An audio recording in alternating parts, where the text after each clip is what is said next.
7 বছর আগে যে দুর্ঘটনায় আপনার স্ত্রী আর সন্তান ছাই হয়ে গিয়েছিল, আজ যদি হঠাৎ জানতে পারেন সেটা কোনো দুর্ঘটনা ছিল না, বরং আপনারই কাছের মানুষের সাজানো এক নিখুঁত হত্যাকাণ্ড। এক বিলিয়নিয়ারের রাজকীয় বিয়ে, ক্ষমতার নিষ্ঠুর খেলা আর 7 বছর ধরে মৃত মনে করা এক পরিবারের জ্যান্ত ফিরে আসার এমন গল্প যা আপনার গায়ের লোম খাড়া করে দেবে। শুরু হচ্ছে আজকের রুদ্ধশ্বাস কাহিনী। সম্পূর্ণ কাহিনীটি জানতে শেষ পর্যন্ত আমাদের সাথেই থাকুন।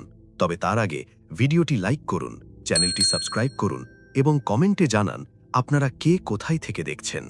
বছরের শেষ দিনগুলোতে দিল্লির চাঁদনী চক বাজার ক্রেতা আর বিক্রেতাদের উপচে পড়া ভিড়ে ঠাসা ছিল। চারদিকে খাবারের স্টল থেকে ভেসে আসা ঝাঝালো গন্ধ, মাছের আড়তের সেই চেনা আঁশটে ঘ্রাণ আর ক্রেতা বিক্রেতাদের দরদাম করার অবিরাম শোরগোল মিলেমিশে একাকার হয়ে আছে। বিক্রম সিং রাঠোর জেমসের বিলিয়নের মালিক, নিজের ব্যক্তিগত দেহরক্ষীদের কড়া নিরাপত্তা বেষ্টনীর মধ্যে দিয়ে দ্রুত পায়ে হাঁটছিলেন। একটি জমি অধিগ্রহণ প্রকল্প পরিদর্শনে এসেছিলেন তিনি। তার মুখটি যেন পাথরের খোদাই করা এক মূর্তির মতো ভাবলেশহীন, যা চারপাশের এই হাড়ভাঙ্গা খাটুনির পরিবেশ থেকে তাকে সম্পূর্ণ বিচ্ছিন্ন করে রেখেছিল। হঠাৎ বাজারের এক কোণ থেকে ছিঁড়ে যাওয়া নোংরা আর কাদামাখা পোশাকে একটি ছোট পাতলা ছায়া সরাসরি তার দিকে দৌড়ে এলো।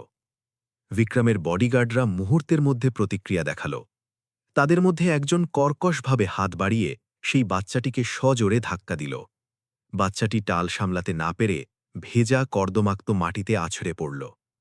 মাটিতে আছড়ে পড়ার সেই শুকনো শব্দ আর বাচ্চার যন্ত্রণাকাতর কান্নার চিৎকার বিক্রমের কদম থামিয়ে দিল। নিজের অধস্তনের এই অহেতুক নিষ্ঠুরতার জন্য তাকে ধমক দেওয়ার আগেই বিক্রমের নজর আটকে গেল সেই জিনিসটির ওপর যা বাচ্চাটির হাত থেকে ছিটকে পড়েছিল। সেটি ছিল একটি পুরনো ছবি। কাঠের ভাঙা ফ্রেমটি নোংরা নর্দমার জলের গর্তে পড়েছিল। ছবিটি দেখার সাথে সাথে বিক্রমের মনে হল যেন তার দম বন্ধ হয়ে আসছে। তার হৃৎপিণ্ড অজানা সারে প্রচণ্ড জোরে ধরফর করতে লাগল। ছবিতে থাকা লোকটির চুল হয়তো পুরনো ধাঁচের ছিল এবং মুখটি অনেক বেশি তরুণ ছিল, কিন্তু সেই চোখের গড়ন, সেই চাউনি, সেগুলো চিনতে বিক্রমের বিন্দুমাত্র ভুল হতে পারে না। ওটা সে নিজে ছিল, আজ থেকে ৮ বছর আগের বিক্রম সিং রাঠোর। কিন্তু যে জিনিসটি তাকে সবথেকে বেশি নাড়িয়ে দিল তা ছিল ছবিটির ধরন। সেটিকে একটি কালো ফ্রেমে রাখা হয়েছিল, যার ওপরের এক কোণে ছোট একটি কালো পট্টি লাগানো ছিল। পরিষ্কার বোঝা যাচ্ছে এটি একজন মৃত ব্যক্তির ছবি।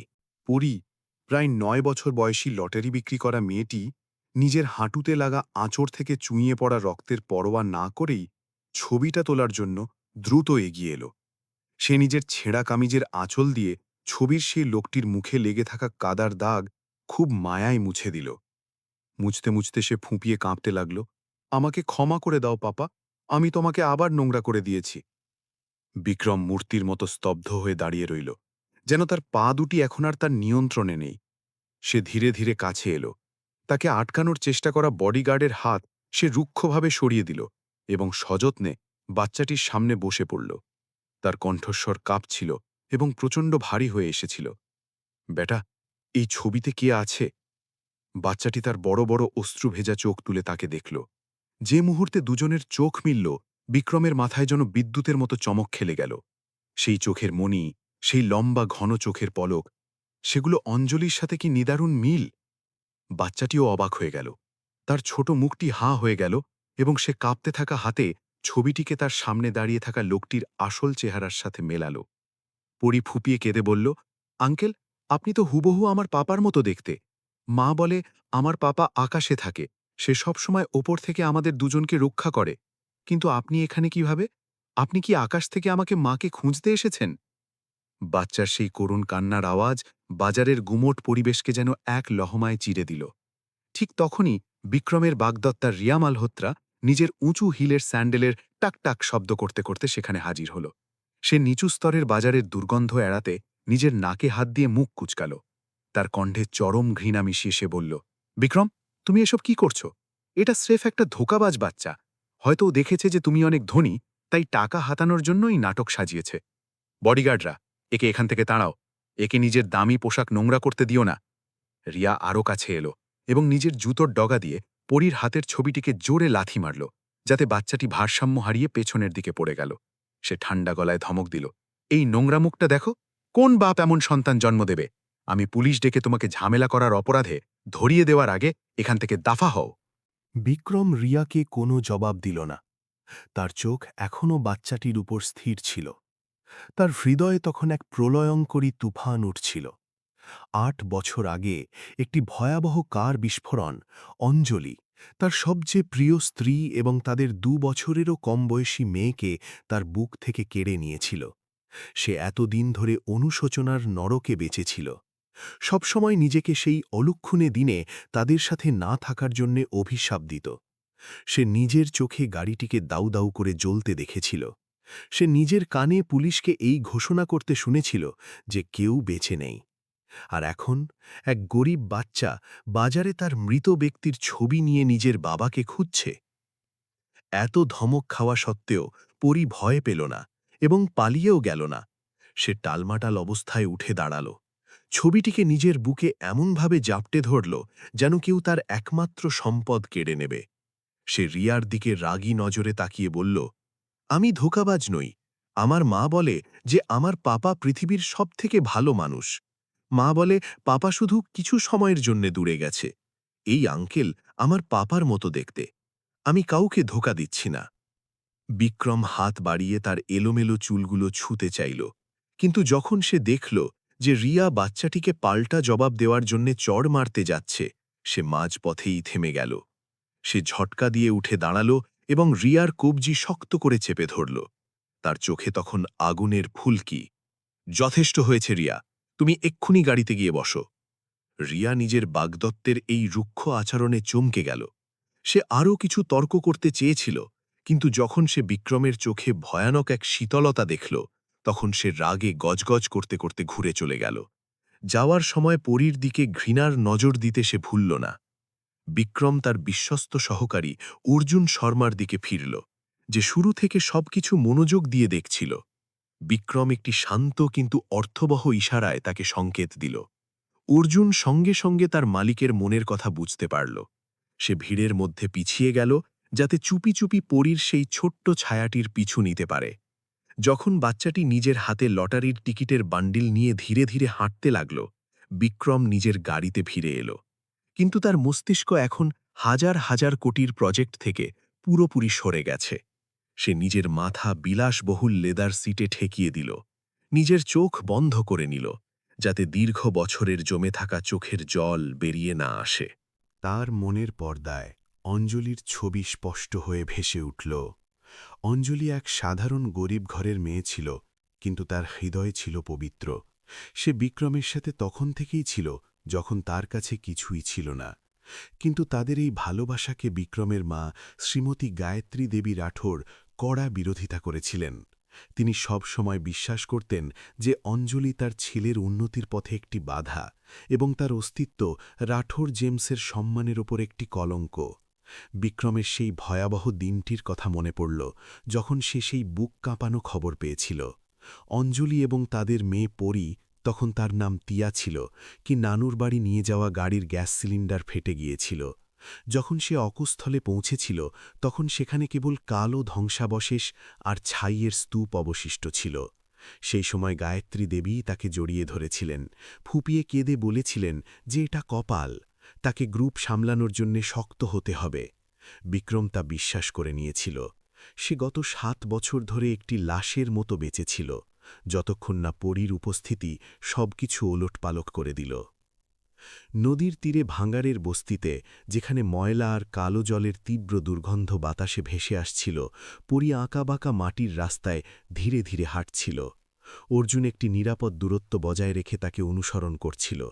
সে সেই পাতলা বাচ্চাটিকে দেখে নিজের অজান্তেই দুঃখিত হল। এই বাচ্চাটিকে ভীষণ অপুষ্টিতে ভোগা মনে হচ্ছিল। তার ছোট্ট খালি পা একটু আগে বাজারে পড়ে যাওয়া চোটের কারণে খুঁড়িয়ে চলছিল। সে একটি অস্থায়ী ঝুপড়ির সামনে থামল, যা ভাঙাচোরা টিনের পাত আর নীল ত্রিপল দিয়ে তৈরি ছিল। রোদ আর বৃষ্টিতে ত্রিপলটি ফ্যাকাশে হয়ে গিয়েছিল। ঝুপড়ির ভেতরে একজন মহিলা প্লাস্টিকের বোতল আর ছিঁড়ে যাওয়া কাগজের স্তূপ থেকে প্রয়োজনীয় জিনিস বাছছিলেন। অর্জুন নিজের চোখ সরু করে ত্রিপলের একটি ফুটো দিয়ে সেই মহিলার মুখ পরিষ্কার দেখার চেষ্টা করল। যদিও তার মুখটি রোগা ও ফ্যাকাশে হয়ে গেছে এবং কপাল থেকে গাল পর্যন্ত একটি লম্বা কাটা দাগ ছিল, কিন্তু তার পূর্বের সুন্দর চেহারার আদল এখনও স্পষ্ট দেখা যাচ্ছিল।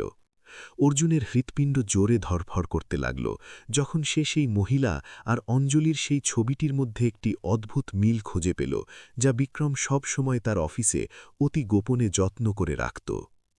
পরি দৌড়ে সেই মহিলার কোলে আছড়ে পড়ল এবং ফুপিয়ে কাঁদতে লাগল। মা, আজ আমি একজন আঙ্কেলের সাথে দেখা করেছি। উনি একদম ছবির পাপার মতো দেখতে। উনি আমাকে ছুতে যাচ্ছিলেন, কিন্তু এক রাগী আন্টি আমাকে তাড়িয়ে দিয়েছে। এটা শোনামাত্রই সেই রোগা কাঁধ ভয়ে কেঁপে উঠল। সে তড়িঘড়ি করে নিজের মেয়েকে কোষে জড়িয়ে ধরল, তার কণ্ঠে প্রবল আতঙ্ক। পরি, তুমি কি বলছ? ওই আঙ্কেল কি ছবিটা দেখেছে? তুমি কি তাদের বলেছ আমরা কোথায় থাকি? না মা, আমি বলিনি। আমি ওই আন্টির ভয়ে খুব ঘাবড়ে গিয়েছিলাম। পরি ফুপিয়ে উত্তর দিল। মহিলা স্বস্তির নিঃশ্বাস ফেলল, কিন্তু তার চোখ থেকে ভয়ের রেশ কমল না। সে তার মেয়ের চুলে হাত বোলাতে বোলাতে নিজের মনে বিড়বিড় করে বলল, ওই আঙ্কেলের সাথে আর কখনো দেখা করবে না বেটা। আমরা আমরা ওই দুনিয়ার নই। তোমার পাপা আকাশেই আছে। ওই আঙ্কেল শুধু তার মতো দেখতে। অর্জুন একটি গাছের পেছনে লুকিয়ে সব কথা শুনে নিয়েছিল। সে দ্রুত নিজের ফোন বের করল এবং সেই মহিলা ও ঝুপড়ির কিছু ছবি তুলল। সঙ্গে সঙ্গে সেগুলো বিক্রমকে পাঠিয়ে দিল। কিছু মিনিট পরেই তার ফোন বেজে উঠল। ওপাশে বিক্রমের কণ্ঠে চাপা উত্তেজনা আর অস্থিরতা। অর্জুন, যে কোনোভাবে ওই বাচ্চার চুলের নমুনা বা এমন কিছু সংগ্রহ করো যাতে তার ডিএনএ আছে। আজ রাতেই চাই। অর্জুন বুঝতে পারল যে এটি তার সহকারী হিসেবে জীবনের সবথেকে গুরুত্বপূর্ণ কাজ। সে রাত হওয়ার অপেক্ষা করল, যখন বস্তিতে কেবল মশার গুনগুনানি আর নৌকার সাথে ধাক্কা খাওয়ার ঢেউয়ের আওয়াজ বাকি ছিল। সে দেখল যে পরী একটি ভাঙা কাঠের চিরুনি নিয়ে বাইরে এলো এবং টিমটিমে প্রদীপের আলোয় নিজের মায়ের চুল আছড়াতে লাগল। মা মেয়ে ঘুমিয়ে পড়ার পর অর্জুন চুপি চুপি পেছনের উঠানে গেল। একটি ছোট চিমটি দিয়ে চিরুনিতে আটকে থাকা চুলগুলো তুলল এবং সাবধানে একটি ছোট প্লাস্টিক ব্যাগে ভরে নিল। এদিকে বিলাসবহুল রাঠোর ম্যানশনে বিক্রম নিজের মায়ের তীক্ষ্ণ প্রশ্নের সম্মুখীন হচ্ছিল। গায়ত্রী দেবী একটি দামি লেদার চেয়ারে বসেছিলেন। হাতে ধরা ছিল চায়ের কাপ। তার তীক্ষ্ণ চোখ তার ছেলের দিকে স্থির ছিল। আমি রিয়ার কাছে শুনেছি যে আজ তুমি বাজারে একটি নোংরা লটারি বিক্রি করা বাচ্চার সাথে কথা বলার জন্য খেমেছিলে। বিক্রম, তোমার নিজের মর্যাদার কথা মনে রাখা উচিত। তোমার আর রিয়ার বিয়ে একটি অনেক বড় আয়োজন। এটি গ্রুপের অস্তিত্বের সাথে যুক্ত। এমন ফালতু বিষয়কে নিজের ইমেজের উপর প্রভাব ফেলতে দিও না। বিক্রম নিজের মায়ের দিকে তাকাল। সেই মহিলা যাকে সে সারা জীবন সম্মান করত, কিন্তু এখন যেন মাঝখানে একটি অদৃশ্য দেওয়াল অনুভব করল। সে ঠান্ডা গলায় জবাব দিল, মা, আমি শুধু সেটাই করছিলাম যা জরুরি ছিল। ওই বাচ্চার কাছে একটি ছবি ছিল, একটি খুবই অদ্ভুত ছবি। সেটি আমাকে সেই পুরনো দুর্ঘটনার কথা মনে করিয়ে দিল। গায়ত্রী দেবী কিছুটা ঘাবড়ে গেলেন। তার হাতের চায়ের কাপ কিছুটা কেঁপে উঠল, যাতে গরম চা বাইরে ছলকে পড়ল। কিন্তু তিনি দ্রুত নিজেকে সামলে নিলেন। সেই দুর্ঘটনা অনেক আগে হয়ে গেছে। যারা মারা গেছে তারা মারা গেছে। ওটাকে আবার খুঁড়ে বের করার প্রয়োজন নেই। এতে কেবল কষ্টই বাড়বে। ওই ছবি নিশ্চয়ই একটি কাকতলীয় ব্যাপার হবে বা কোনো খারাপ মানুষের চাল। নিজের আবেগকে নিজের বিবেকের ওপর হাবি হতে দিও না। বিক্রম আর কিছু বলল না। সে ঘুরে সরাসরি নিজের ঘরে চলে গেল। গায়ত্রী দেবীর এই অতিরিক্ত প্রতিক্রিয়া তার হৃদয়ে সন্দেহের বীজ আরও গভীর করল। যখন সে দুর্ঘটনার কথা উল্লেখ করল, তখন তিনি এত চিন্তিত কেন হয়ে পড়লেন? এমনকি ছবিটি না দেখেই তিনি এত তাড়াতাড়ি কিভাবে সিদ্ধান্ত দিয়ে দিলেন যে এটি একটি চাল? অন্ধকার ঘরে বসে বিক্রম একটি গোপন ড্রওয়ার খুলল। অঞ্জলির নাম লেখা রূপোর কঙ্কনটি বের করল, যা সে সেই বছর দুর্ঘটনাস্থলের কাছে পাওয়া একমাত্র স্মৃতিচিহ্ন ছিল। সে পুরনো জিনিসটিকে আলতো করে হাত বোলাল। তার চোখের জল নিঃশব্দে গড়িয়ে পড়ল। তার সেই শীতের রাতগুলোর কথা মনে পড়ল, যখন অঞ্জলি তার জন্য সোয়েটার বোনার জন্য গভীর রাত পর্যন্ত জেগে থাকত। তার নিজের মেয়ে টিয়ার খিলখিল হাসি মনে পড়ল, যখন সে তাকে নিজের কোলে তুলে নিত। যদি বাজারের ওই বাচ্চাটি সত্যিই তার মেয়ে হয়, যদি অঞ্জলি এখনও বেঁচে থাকে, তবে কে তাদের মৃত্যুর এই ভয়ানক নাটক সাজিয়েছিল? কে একজন অসহায় মহিলা আর একটি বাচ্চাকে এমন নিদারুণ দারিদ্র্যের মধ্যে ঠেলে দিয়েছে যে তাদের ৭ বছর ধরে ভূতের মতো লুকিয়ে থাকতে হয়েছে? সন্দেহ একটি মারাত্মক রোগের মতো তার মনে বাড়তে লাগল। বিক্রমের সেই দুর্ঘটনার ঝাপসা স্মৃতিগুলো মনে পড়ল। সেই সময় গায়ত্রী দেবী ছিলেন যিনি শেষকৃত্যের সমস্ত আচার স্বয়ং পালন করেছিলেন। তিনিই তাকে তদন্তে বেশি নাক গলাতে বাধা দিয়েছিলেন এই অজুহাতে যে তিনি চেয়েছিলেন যে বিক্রম যেন শোক কাটিয়ে যত দ্রুত সম্ভব কাজে মন দেয়। সেদিন গাড়ির সাথে থাকা বডিগার্ডরাও হঠাৎ উধাও হয়ে গিয়েছিল বা মোটা অঙ্কের টাকা নিয়ে গ্রামে ফিরে গিয়েছিল। সবকিছু এত নিপুণভাবে সাজানো ছিল যে এখন তা মনে করলে গা শিউড়ে ওঠে। মাঝরাতে অর্জুন ডিএলএ স্যাম্পল নিয়ে ফিরে এলো। বিক্রম তৎক্ষণাৎ একটি স্বনামধন্য পরীক্ষা কেন্দ্রের সাথে যোগাযোগ করল, যাদের সে আগে থেকেই চিনত। সে সম্পূর্ণ গোপনীয়তার সাথে তাৎক্ষণিক ফলাফলের অনুরোধ করল। সে এখন গ্রুপের কাউকে বিশ্বাস করত না, এমনকি নিজের মায়ের সবথেকে কাছের বিশ্বস্তদেরও নয়। অর্জুন, যতক্ষণ না রেজাল্ট আসছে, তুমি দূর থেকে ওই মা মেয়ের সুরক্ষা নিশ্চিত করো। কাউকেই যেন তাদের অস্তিত্ব সম্পর্কে জানতে না দেওয়া হয়, বিশেষ করে রিয়া আর আমার মাকে। বিক্রম আদেশ দিল। তার কণ্ঠে ইস্পাত কঠিন দৃঢ়তা ছিল। নিজের অফিসের আবছা আলোয় বিক্রম অর্জুনের তোলা সেই মহিলার ছবিটিকে হাতে ধরল। যদিও তার মুখ কঠিন পরিশ্রমে শুকিয়ে গিয়েছিল, যদিও সেই ক্ষত তার রূপ বদলে দিয়েছিল, কিন্তু যেভাবে সে নিজের মেয়েকে আঁকড়ে ধরেছিল, যেভাবে সে দুঃখে ভরা চোখে শূন্যে তাকিয়েছিল, সবকিছু বিক্রমের হৃদয়ে চিৎকার করে বলছিল যে সেই অঞ্জলি। তার স্ত্রী মারা যায়নি এবং তার সন্তান এখনও জীবিত। এই অপরাধবোধ বিক্রমকে দম বন্ধ করে দিচ্ছিল। সে একজন বিলিয়নেয়ার ছিল, তার কাছে অঢেল টাকা ছিল, ক্ষমতা ছিল, সে পুরো দেশের রত্নবাজার নিয়ন্ত্রণ করতে পারত। কিন্তু সে তার স্ত্রী আর বাচ্চাকে ভাঙার কুড়ানো আর লটারি বিক্রি করা ছিন্নমূল অবস্থায় ফেলে রেখেছিল।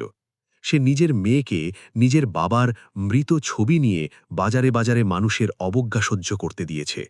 সেই ব্যথা হাজারো ছুরির মতো তার হৃদয়ে বিঁধছিল। সে জানলার পাশে দাঁড়িয়ে নিচে আলোয় ঝলমল করা শহরকে দেখতে লাগল। কোথাও ওই অন্ধকার গলিতে তার স্ত্রী আর বাচ্চা শীত আর ক্ষুধায় কষ্ট পাচ্ছিল। আর সে এক জাঁকজমকপূর্ণ বিয়ের প্রস্তুতি নিচ্ছিল সেই মহিলার যে তার নিজের মেয়ের চরম অপমান করেছে। তরুণ বিলিয়নিয়ারের মাথায় একটি পরিকল্পনা তৈরি হতে লাগল। যদি এটি সত্যিই একটি ষড়যন্ত্র হয়, তবে সে কেবল তাদের ফিরিয়েই আনবে না, বরং সেই সব কুচক্রী মানুষদের যারা এই ট্র্যাজেডি ঘটিয়েছে তাদের হাজার গুণ বেশি মূল্য দিতে বাধ্য করবে। পরদিন সকালে বিক্রম সব সময়কার মতো শান্ত ও স্বাভাবিকভাবে কোম্পানিতে এলো। সে জানত যে রিয়াকে দুপুরের খাবারের জন্য আমন্ত্রণ জানানো দরকার। সে বিয়ের কার্ড এবং প্রস্তুতির বিষয়ে কৃত্রিম আগ্রহ দেখাল। রিয়া খুব খুশি হল। তার বিশ্বাস ছিল যে সে শহরের সবথেকে শক্তিশালী মানুষের মন পুরোপুরি জয় করে নিয়েছে। সে ইউরোপে বিলাসবহুল হানিমুনের পরিকল্পনা আর বিয়ের পর পুরো ম্যানশনকে নতুন করে সাজানোর বিষয়ে অনর্গল বকবক করতে থাকল। বিক্রম কেবল মুচকি হাসত আর মাথা নাড়ত, কিন্তু মনে মনে সে ডিএনএ পরীক্ষার ফলাফলের জন্য প্রতিটা সেকেন্ড গুনছিল। হঠাৎ তার ফোন বেজে উঠল। পরীক্ষা কেন্দ্র থেকে একটি নামহীন বার্তা এলো, ফলাফল তৈরি, দয়া করে সরাসরি এসে এটি গ্রহণ করুন। বিক্রম অনুভব করল তার হাত কাঁপছে। সে দ্রুত রিয়ার কাছে ক্ষমা চেয়ে রেস্টুরেন্ট থেকে বেরিয়ে গেল, তার অবাক হওয়া আর রাগের তোয়াক্কা না করেই। পথে তার হৃৎপিণ্ড যেন বুক চিরে বেরিয়ে আসার মতো অবস্থা। সে একই সাথে আশা করছিল আর ভয়ও পাচ্ছিল। আশা ছিল যে বাচ্চাটি তার নিজের মেয়ে, কিন্তু ভয়ও ছিল যে কোনো আপনজনের এই বিশ্বাসঘাতকতা তাকে হয়তো চূর্ণ বিচূর্ণ করে দেবে। যখন সে পরীক্ষার রিপোর্ট নিজের হাতে নিল, সাদা কাগজের উপর কালো অক্ষরগুলো তার চোখের সামনে ভেসে উঠল। রক্ত সম্পর্কের সম্ভাবনা ৯৯.৯৯%। রিপোর্টটি বিক্রমের হাত থেকে খসে পড়ে গেল। সে মেডিকেল সেন্টারের সেই নির্জন করিডরে হাঁটুর উপর ভর দিয়ে ভেঙে পড়ল। তিয়া, পরি তার হারিয়ে যাওয়া তিয়া, সেই বাচ্চাটি যাকে সে নিজের কোলে তুলে নিয়েছিল, সেই বাচ্চাটি যাকে সে ৭ বছর আগে ছাই হয়ে গেছে বলে জেনেছিল, সে আসলে জীবিত ছিল, রক্ত মাংসের শরীরে এই পৃথিবীতেই ছিল। অপার আনন্দ এবং প্রচণ্ড আক্রোশের এক অদ্ভুত মিশ্রণ বিক্রমকে একটি মৌন চিৎকার দিতে বাধ্য করল। সে দেয়ালে এত জোরে ঘুষি মারল যে তার হাত থেকে রক্ত বের হতে শুরু করল, যেন সে শারীরিক ব্যথা দিয়ে মনের যন্ত্রণাকে কোনো মতে চেপে রাখতে চাচ্ছিল। এটা কে করেছে? তার মা, রিয়া, নাকি দুজনে মিলে অঞ্জলি আর তার মেয়েকে শেষ করার এই ছক কষেছিল? বিক্রম নিজের চোখের জল মুছে ফেলল। তার চোখে এখন আর কোনো দুর্বলতা নেই, কেবল একটি আহত নেকড়ের শীতলতা আর নিষ্ঠুরতা সেখানে বাসা বেঁধেছে।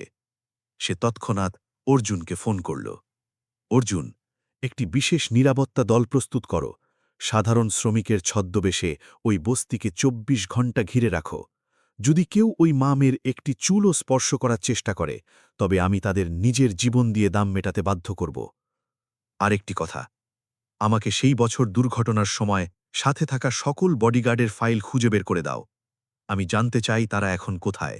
তারা যদি কবরেও থাকে, তবে আমি তাদের সেখান থেকে খুঁড়ে বের করে আনব।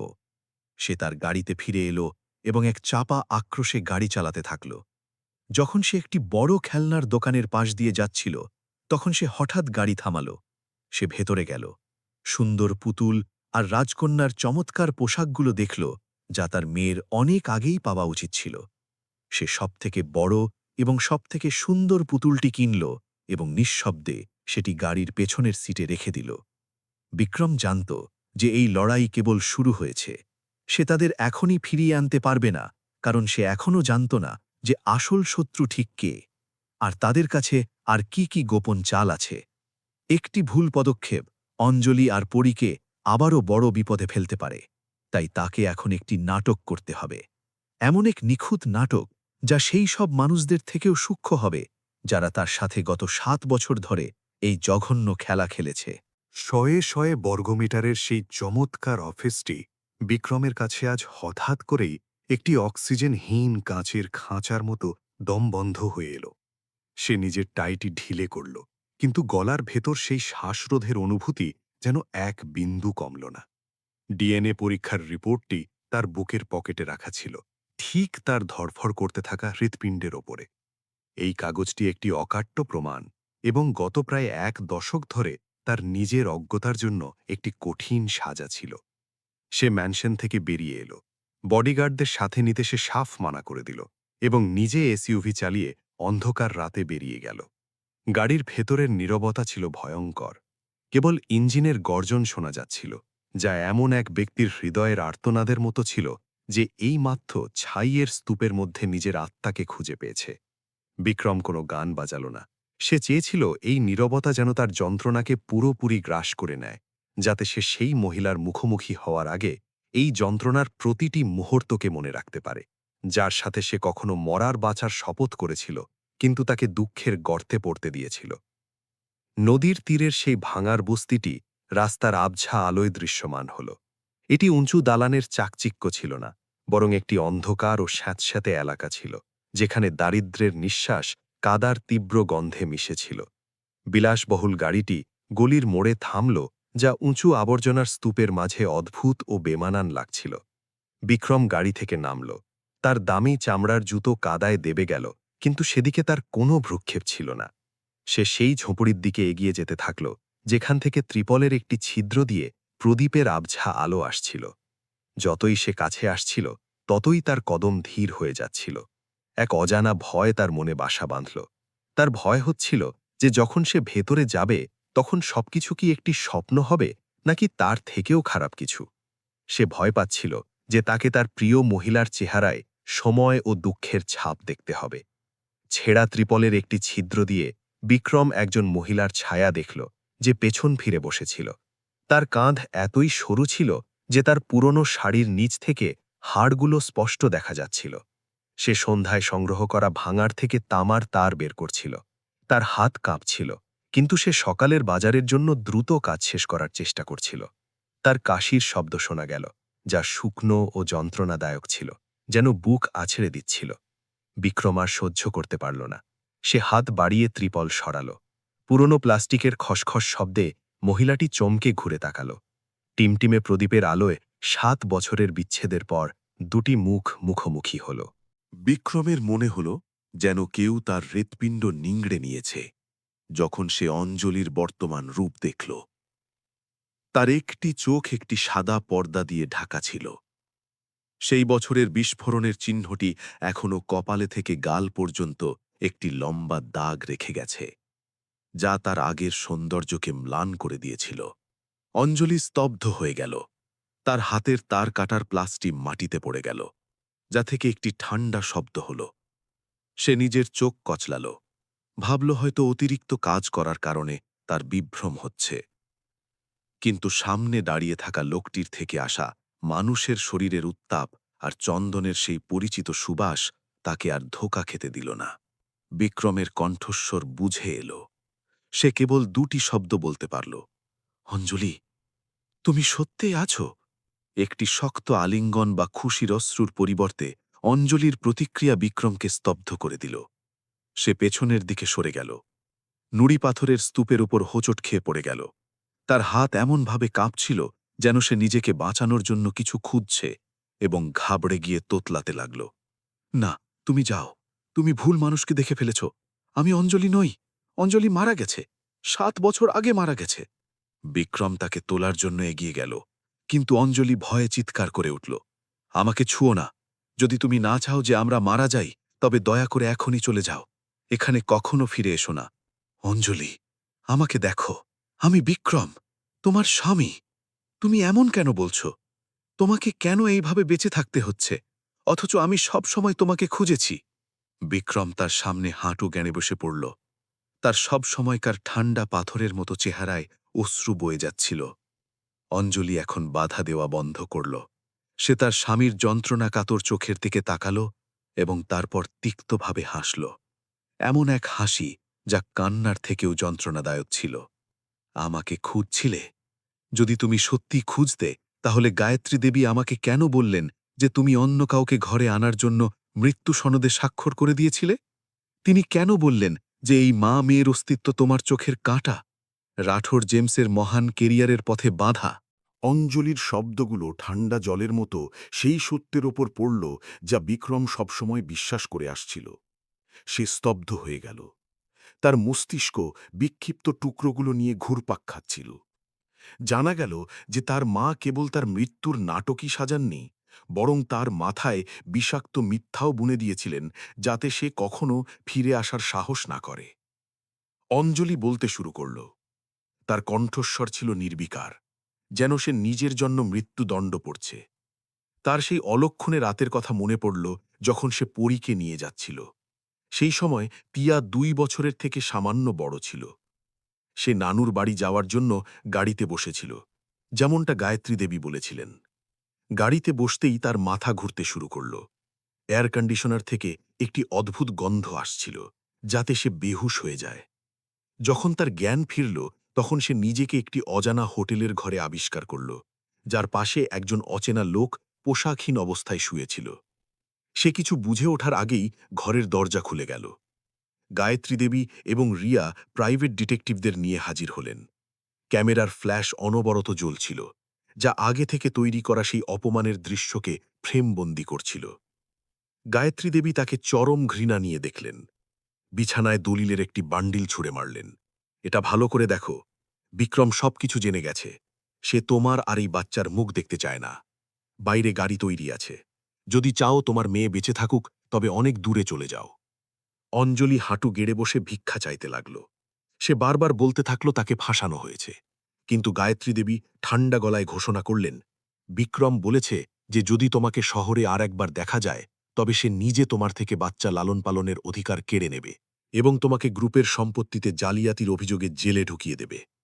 তার কাছে রিয়া আছে। তুমি স্রেফ একটি পুরনো দেনা যা চুকিয়ে দিতে হবে। যে স্বামীকে সে এত ভালোবাসত, সে তাকে ত্যাগ করেছে। এই বিশ্বাস নিয়ে ঘাবড়ে যাওয়া এবং শোকার্ত অঞ্জলি তার মেয়েকে নিয়ে সেই গাড়িতে উঠল, যা গায়ত্রী দেবী ঠিক করে দিয়েছিলেন। কিন্তু তাদের ষড়যন্ত্র কেবল তাকে তাড়ানো পর্যন্ত সীমাবদ্ধ ছিল না। একটি জনশূন্য রাস্তার মাঝে ড্রাইভার হঠাৎ চলন্ত গাড়ি থেকে লাফিয়ে পড়ল। অঞ্জলি বুঝতে পারল যে ব্রেক কেটে দেওয়া হয়েছে। গাড়িটি খাদে পড়ে ভয়াবহ বিস্ফোরণে ফেটে যাওয়ার আগেই সে কেবল তিয়াকে কোষে বুকে জড়িয়ে ধরতে পেরেছিল। আগুনের উত্তাপ আর মাংস ফেটে যাওয়ার যন্ত্রণা তাকে গত 7 বছর ধরে তাড়িয়ে বেড়াচ্ছে। সে ভাঙা জানালা দিয়ে বেরিয়ে আসতে সক্ষম হয়েছিল, কিন্তু তার শরীর ক্ষতবিক্ষত ছিল। তার বাম চোখে কাঁচের টুকরো ঢুকে গিয়েছিল, যাতে সে আংশিকভাবে অন্ধ হয়ে গিয়েছিল।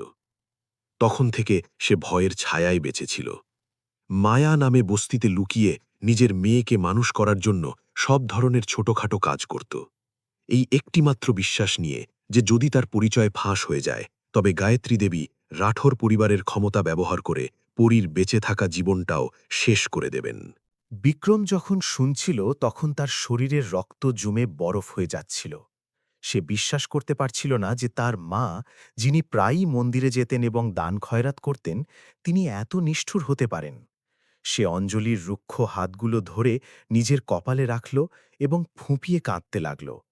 অঞ্জলি, আমাকে ক্ষমা করো। আমি 1000 বার তোমার কাছে ক্ষমা চাইছি। আমি কিছুই জানতাম না। তারা আমাকে বলেছিল যে গাড়ি পুড়ে ছাই হয়ে গেছে এবং কেউ বেঁচে নেই। আমি গত 7 বছর ধরে একটি লাশের মতো বেঁচেছিলাম, কারণ আমার মনে হতো আমিই মা মেয়েকে মেরে ফেলেছি। তখনই একটি ছেঁড়া পর্দা দিয়ে আলাদা করা ছোট বিছানার কোণ থেকে পরী শোরগোলে জেগে উঠল। সে চোখ কোচলাতে কোচলাতে বাইরে এলো। সেই লোকটিকে দেখে, যে আজ দুপুরে বাজারে ছিল, নিজের মায়ের পায়ের কাছে হাঁটু গেড়ে বসে থাকতে দেখে সে ভয় পেল না, বরং কাছে এলো। তার ছোট্ট হাতটি দিয়ে মাকে হাত বুলাল। মা, এই আঙ্কেল তো পাপা না? উনি ছবিতে একদম এরকমই দেখতে। উনি কাঁদছেন কারণ উনি আমাদের মিস করছেন, তাই না মা? সেই মেয়েকে দেখে, যাকে সে ছাই হয়ে গেছে বলে ভাবত, এখন রক্ত মাংসের তার সামনে দাঁড়িয়েছিল। বিক্রম তাকে কোষে না জড়িয়ে পারল না। সে তার মেয়ের জামা থেকে আসা ঘাম আর পুরনো কাগজের মিশ্রণ গন্ধটা নিঃশ্বাসে টেনে নিল। নিজের ছোট্ট জীবনকে নিজের বাহুতি অনুভব করল। এটি তার সন্তান, তার রক্ত, এমন এক ভালোবাসার প্রমাণ যাকে নির্মমভাবে গুড়িয়ে দেওয়া হয়েছিল। পরী বিক্রমের চোখের জল মুছে দিল। তার মাসুম কণ্ঠস্বরে এক নিরাময়কারী শক্তি ছিল। পাপা, এখন আর কেঁদো না। মা বলে পাপা অনেক দূরে কাজ করতে গেছে। এখন আপনি ফিরে এসেছেন, আপনি মা আর আমার সাথে থাকবেন, তাই না পাপা? এখানে খুব মশা, আর মায়ের কোমরেও ব্যথা হয়। বাচ্চাটির প্রতিটি শব্দ বিক্রমের হৃদয়ে ছুরির মতো বিঁধছিল। সে সেই ছেঁড়া পুরনো ঝুপড়িটি দেখল, যেখানে কেবল একটি পুরনো বিছানা, একটি ধোঁয়ায় কালো হয়ে যাওয়া উনুন আর টেবিলের ওপর কিছু অবিকৃত লটারি টিকিট ছিল। এটাই কি একজন বিলিয়নিয়ারের স্ত্রী আর সন্তানের জীবন? যখন সে বিলাসিতায় বাস করছিল, রাজকীয় খাবার খাচ্ছিল, তার স্ত্রী ভাঙার কুড়োচ্ছিল, আর তার মেয়ে দিনের একবেলার ভাতের জন্য একটা একটা করে লটারি টিকিট বিক্রি করছিল। অঞ্জলি বাবা মেয়ের এই মিলন দেখল। তার ঝাপসা চোখ দুটিও ভিজে এলো, কিন্তু ভয় এখনো ভালোবাসার থেকে বড় ছিল। সে বিক্রমের হাত ধরল। তার কণ্ঠে অনুনয় ছিল, বিক্রম, তুমি চলে যাও। যদি গায়ত্রী দেবী জানতে পারেন তুমি এখানে আছো, তবে তিনি মা মেয়েকে শান্তিতে থাকতে দেবেন না। আমার ধন সম্পদ চাই না, আমি শুধু চাই পরী সুরক্ষিত থাকুক। তোমার নিজের কেরিয়ার আছে, নিজের মর্যাদা আছে, আমাদের জন্য সবকিছু বাজি ধরো না। বিক্রম উঠে দাঁড়াল। তার চোখে পুরোপুরি পরিবর্তন এসে গিয়েছিল। যন্ত্রণার জায়গায় একটি শীতল দৃঢ়তা জেঁকে বসেছিল। সে তার স্ত্রীর দিকে তাকিয়ে দৃঢ়তার সাথে বলল, আমি কোথাও যাচ্ছি না অঞ্জলি। আমি তোমাকে 7 বছরের জন্য হারিয়েছি, তোমাকে আর এক মুহূর্তের জন্যও হারাবো না। কিন্তু তুমি ঠিক বলছ, আমরা তোমাকে এখনই বাড়িতে নিয়ে যেতে পারবো না। যদি আমি তোমাকে এখনই বাড়িতে নিয়ে যাই, তবে আমাদের কেবল তাদের অস্বীকার এবং আরও গভীর ষড়যন্ত্রের মোকাবিলা করতে হবে। সে নিজের পকেট থেকে একটি নতুন ফোন এবং এক মোটা অঙ্কের টাকা বের করে অঞ্জলির হাতে রাখল। এটা রাখো, এতে কেবল আমার আর অর্জুনের নম্বর আছে। কেউ গোপনে তোমাদের মা মেয়েকে 24 ঘন্টা রক্ষা করবে। আমাকে রিয়াকে ফাঁস করার জন্য এবং আমার মাকে সত্যের মুখোমুখি হতে বাধ্য করার জন্য প্রমাণ জোগাড়ের সময় দাও। আমি চাই যেদিন তুমি ফিরে আসবে, সেই দিনটি যেন এমন হয় যেদিন তুমি সবথেকে উঁচু শিখরে দাঁড়িয়ে থাকবে, যাতে কেউ তোমাকে ক্ষতি করতে না পারে। অঞ্জলি কাঁপতে কাঁপতে টাকাগুলো ধরল। সে এখনো বিশ্বাস করতে পারছিল না যে তার স্বামী রক্ত মাংসে তার সামনে দাঁড়িয়ে আছে। বিক্রম ঝুঁকে তার স্ত্রী এবং মেয়ের কপালে আরও একবার চুমু খেল। রাতের অন্ধকারে একটি শপথ নেওয়া হল। অঞ্জলি, শুধু শেষবারের মতো আমার উপর বিশ্বাস রাখো। যা কিছু তারা তোমার থেকে ছিনিয়ে নিয়েছে, আমি তাদের সুদে আসলে ফেরত দিতে বাধ্য করব।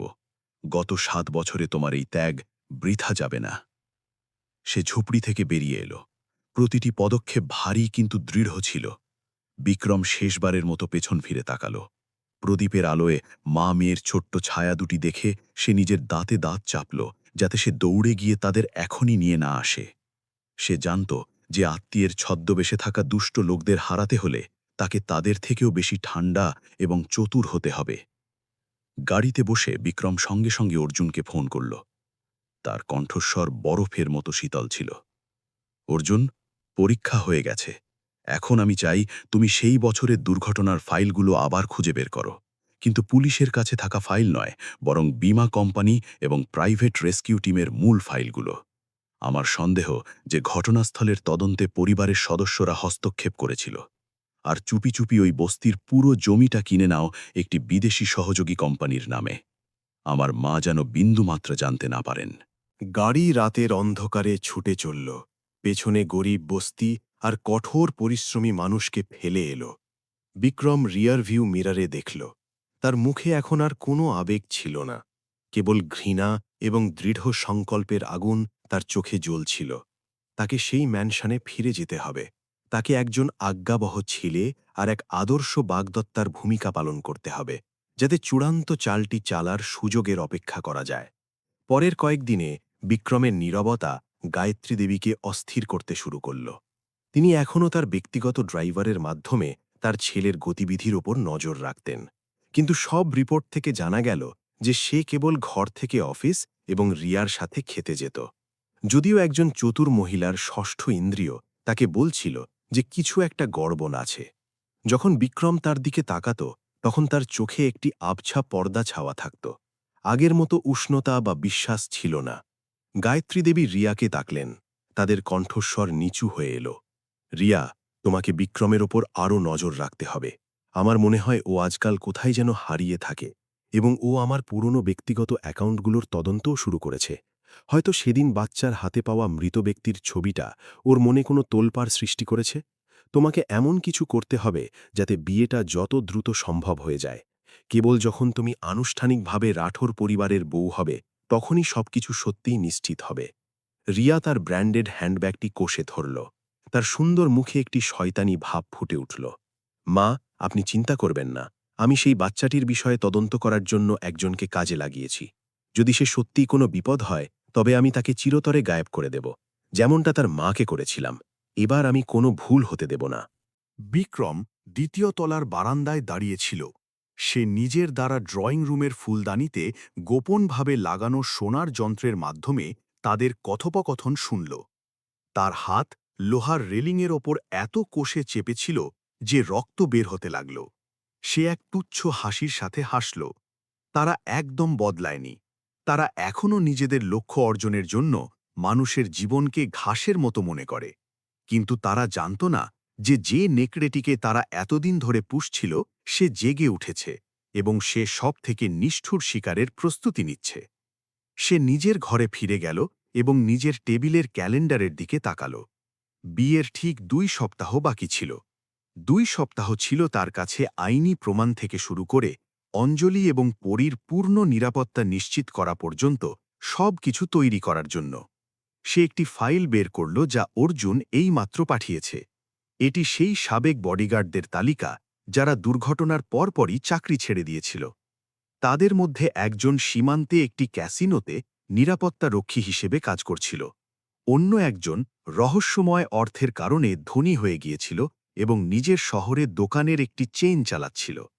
আসল খেলা তো এখন শুরু হয়েছে মা, রিয়া, বিক্রম ফিসফিস করে বলল।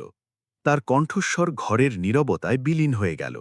সে এই অশুভ সাক্ষীদের সাথে একটি আকস্মিক সাক্ষাতের পরিকল্পনা করতে শুরু করল।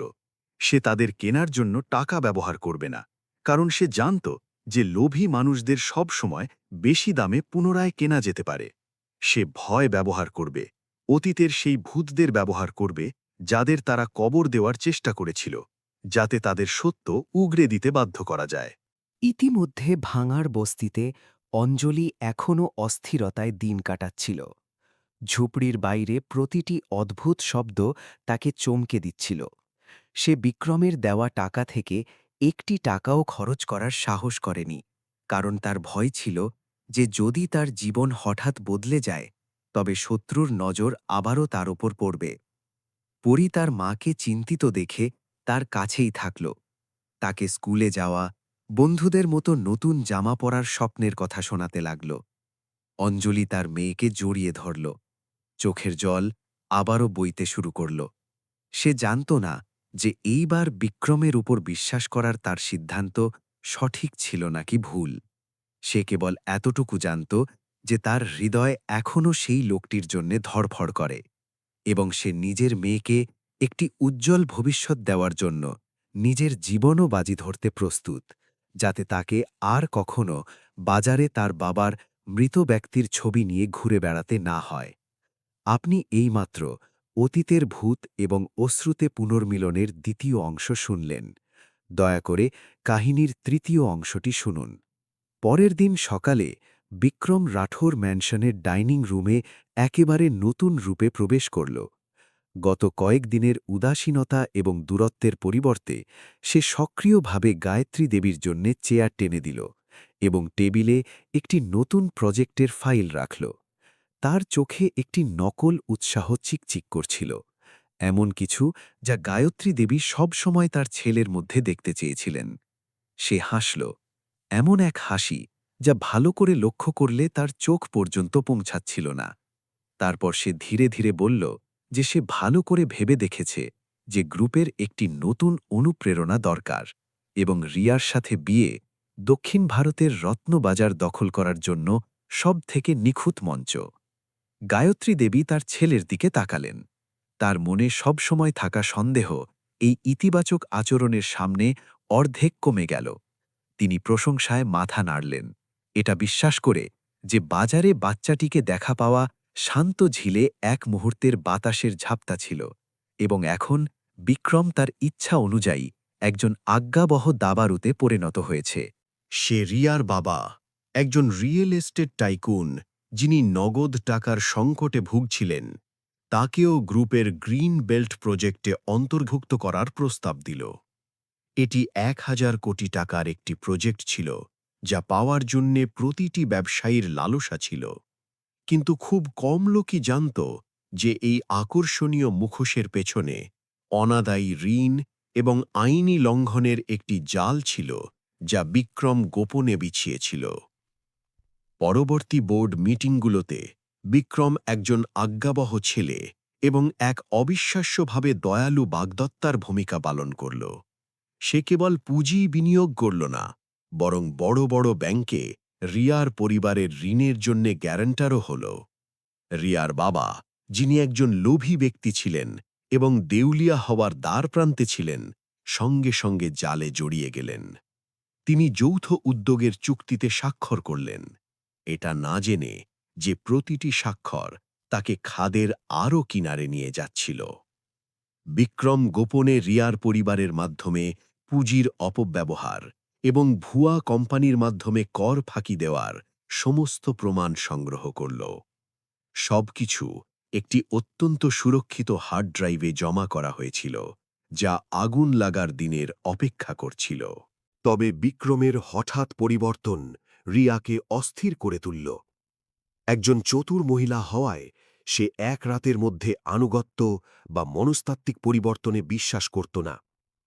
রিয়া অনুভব করল যে যখনই বিক্রম তার সাথে থাকত, যদিও সে যত্ন নেবার নাটক করত, তার মন সব সময় অন্য কোথাও থাকত।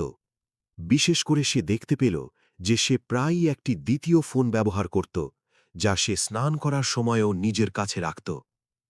একবার যখন বিক্রম গভীর ঘুমে আচ্ছন্ন ছিল, রিয়া চুপি চুপি তার ফোনটি হাতে নিল, কিন্তু জটিল রেটিনা স্ক্যান সুরক্ষা সিস্টেমের কারণে সেটি আনলক করতে পারল না। রিয়ার সন্দেহ তখন তুঙ্গে পৌঁছাল যখন সে ভুলবশত বিক্রমের ওয়েস্টকোটের ওপর একটি লম্বা এলোমেলো চুল দেখতে পেল, যখন সে এক গভীর রাতের মিটিং থেকে ফিরেছিল। সেই চুল তার ফ্যাশনেবল রাঙানো চুলের রং ছিল না। গায়ত্রী দেবীর চুল সাদা ছিল। সেই চুলে একটি সস্তা শ্যাম্পু এবং এক অবর্ণনীয় ধুলো ও ধোঁয়ার গন্ধ ছিল। অতিরিক্ত ঈর্ষা এবং একটি গোপন সত্যের ভয় রিয়াকে পদক্ষেপ নিতে প্ররোচিত করল। সে গোপনে একজন প্রাইভেট ডিটেকটিভের সাথে যোগাযোগ করল, যার ছদ্মনাম ছিল লোমড়ি ফক্স, যে উচ্চবিত্ত সমাজে পরকীয়া বা অবিশ্বস্ততার মামলা মোটা অঙ্কের টাকার বিনিময়ে সমাধান করতে পারদর্শী ছিল। আমার জন্য খুঁজে বের করো সে প্রতি রাতে কোথায় যায়, কার সাথে দেখা করে। আমি সেই মহিলার পরিচয় জানতে চাই যে এই দুর্গন্ধ ব্যবহার করে আমার বাগদত্তাকে ভুল পথে চালিত করেছে। রিয়া দাঁত কিড়মির করে আদেশ দিল। তার চোখে ভীতিজনক রক্তের ছিটা দেখা দিচ্ছিল। যখন রিয়া পাগলের মতো সত্যের সন্ধান করছিল, বিক্রম একটি অধিক ব্যক্তিগত এবং আবেগঘন পরিকল্পনার জন্য সময় ব্যয় করল।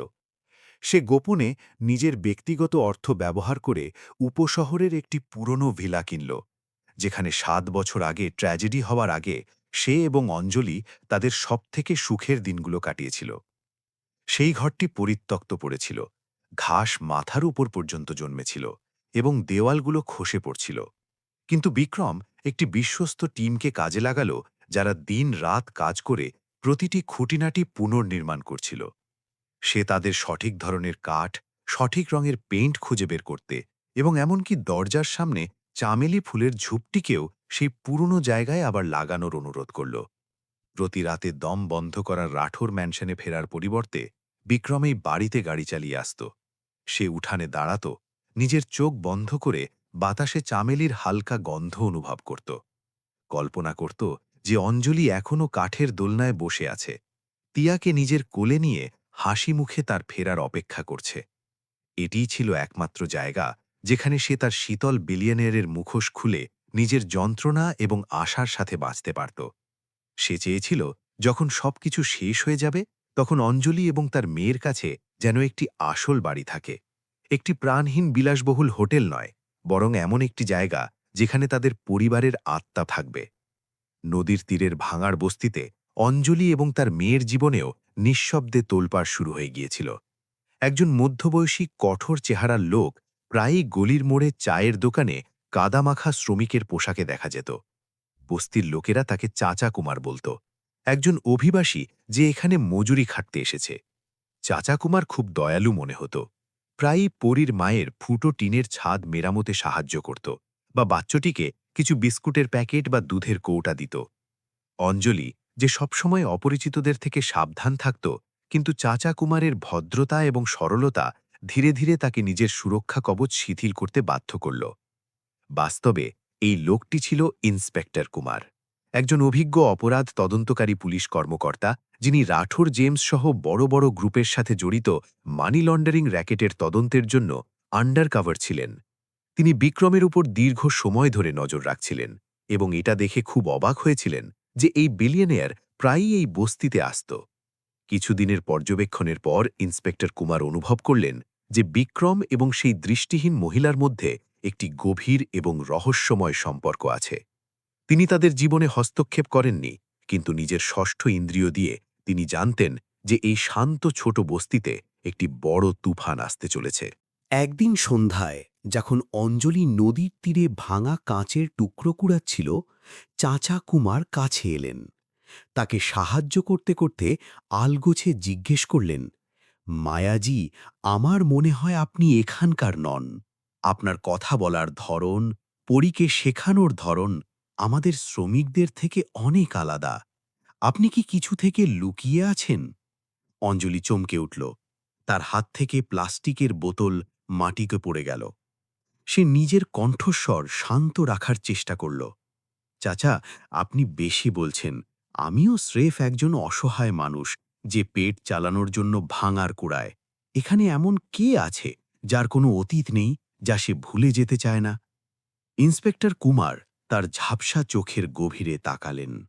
তার কণ্ঠস্বর নিচু হয়ে এলো, যাতে একটি অদ্ভুত আশ্বাস ছিল। অতীতকে ভোলা ততটা সহজ নয় যতটা আপনি ভাবছেন, বিশেষ করে যখন আপনার শত্রুরা এখনও বিলাসিতায় বাস করছে। যদি আপনার আইনি সাহায্যের প্রয়োজন হয়, তবে আমাকে মনে রাখবেন, কখনো কখনো সত্যকে বাঁচানোর জন্য ন্যায়ের তলোয়ারের প্রয়োজন হয়। অঞ্জলি কোনো জবাব দিল না। সে দ্রুত পরীকে নিয়ে নিজের ঝুপড়িতে ফিরে এলো। তার হৃদয় চিন্তায় ভরে গেল। সে ভাবতে লাগল, এই লোকটি কি গায়ত্রী দেবীর পাঠানো কোনো চর?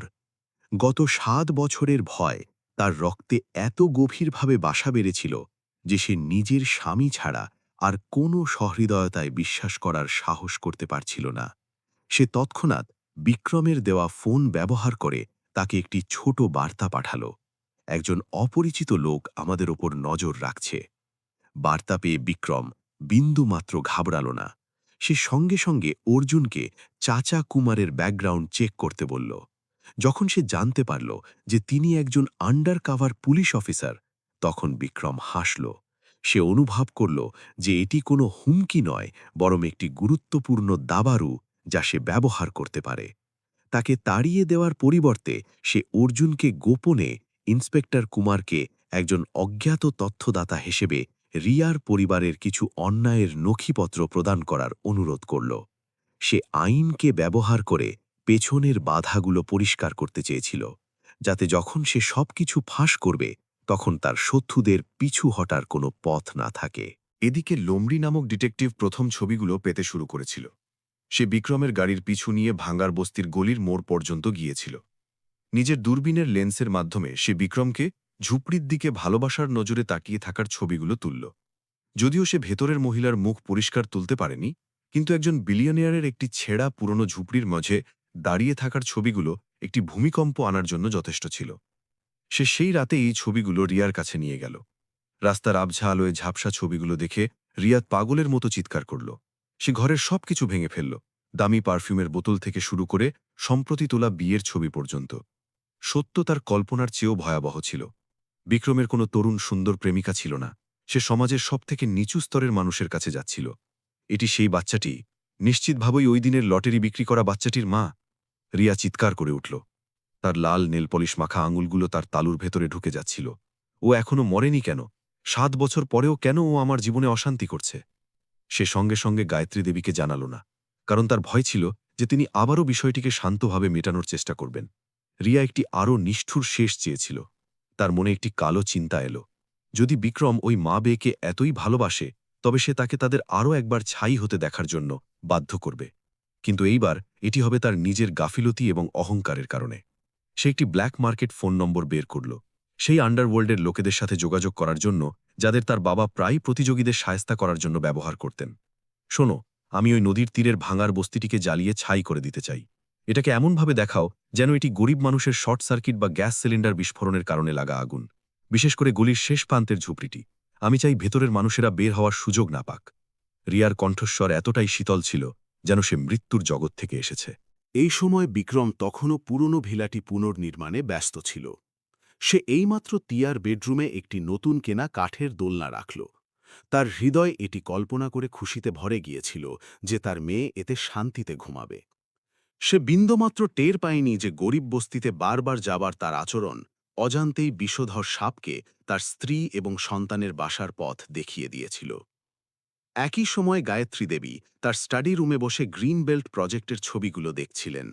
তিনি কিছু একটা গোলমাল অনুভব করলেন যখন তিনি দেখলেন যে রিয়ার পরিবারের আর্থিক রিপোর্টগুলো খুব বেশি মসৃণ ছিল। তিনি তার কাছের সহকর্মীকে ফোন করে বিক্রম দ্বারা রিয়ার বাবার সাথে করা সমস্ত চুক্তি পুনরায় পরীক্ষা করতে বললেন। আমি জানতে চাই, ও কি এর মধ্যে কিছু লুকিয়েছে? বিক্রম আমাদের ভাবনার থেকেও চতুর। সে কখনো কোনো উদ্দেশ্য ছাড়া কাউকে কিচ্ছু দেয় না। বিক্রম, রিয়া এবং গায়ত্রী দেবীর মধ্যে পরিবেশ একটি টানটান সুতোর মতো ছিল, যা ছিঁড়ে যাবার অপেক্ষায় ছিল।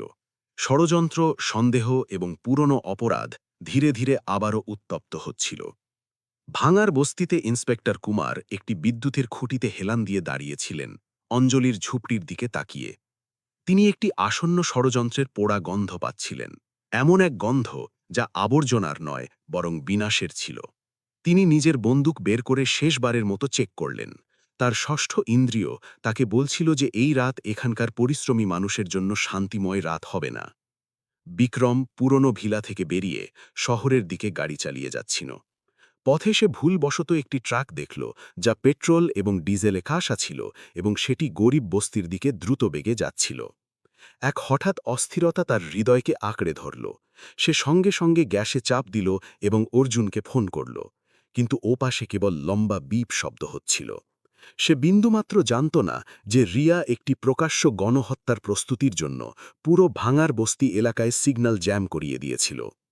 ছোট ঝুপড়িতে পড়ি তার মায়ের বাহুতে ঘুমাচ্ছিল। অঞ্জলি তখনও জেগেছিল। সে জানলা দিয়ে বাইরে তাকাল, যেখানে চাচা কুমারের ছায়া পাহারা দিচ্ছিল। সে জানত না যে এটি শেষবার ছিল যখন ঘৃণার আগুন জ্বলে ওঠার আগে নিজের জীবনের এই মিথ্যে শান্তি দেখছিল।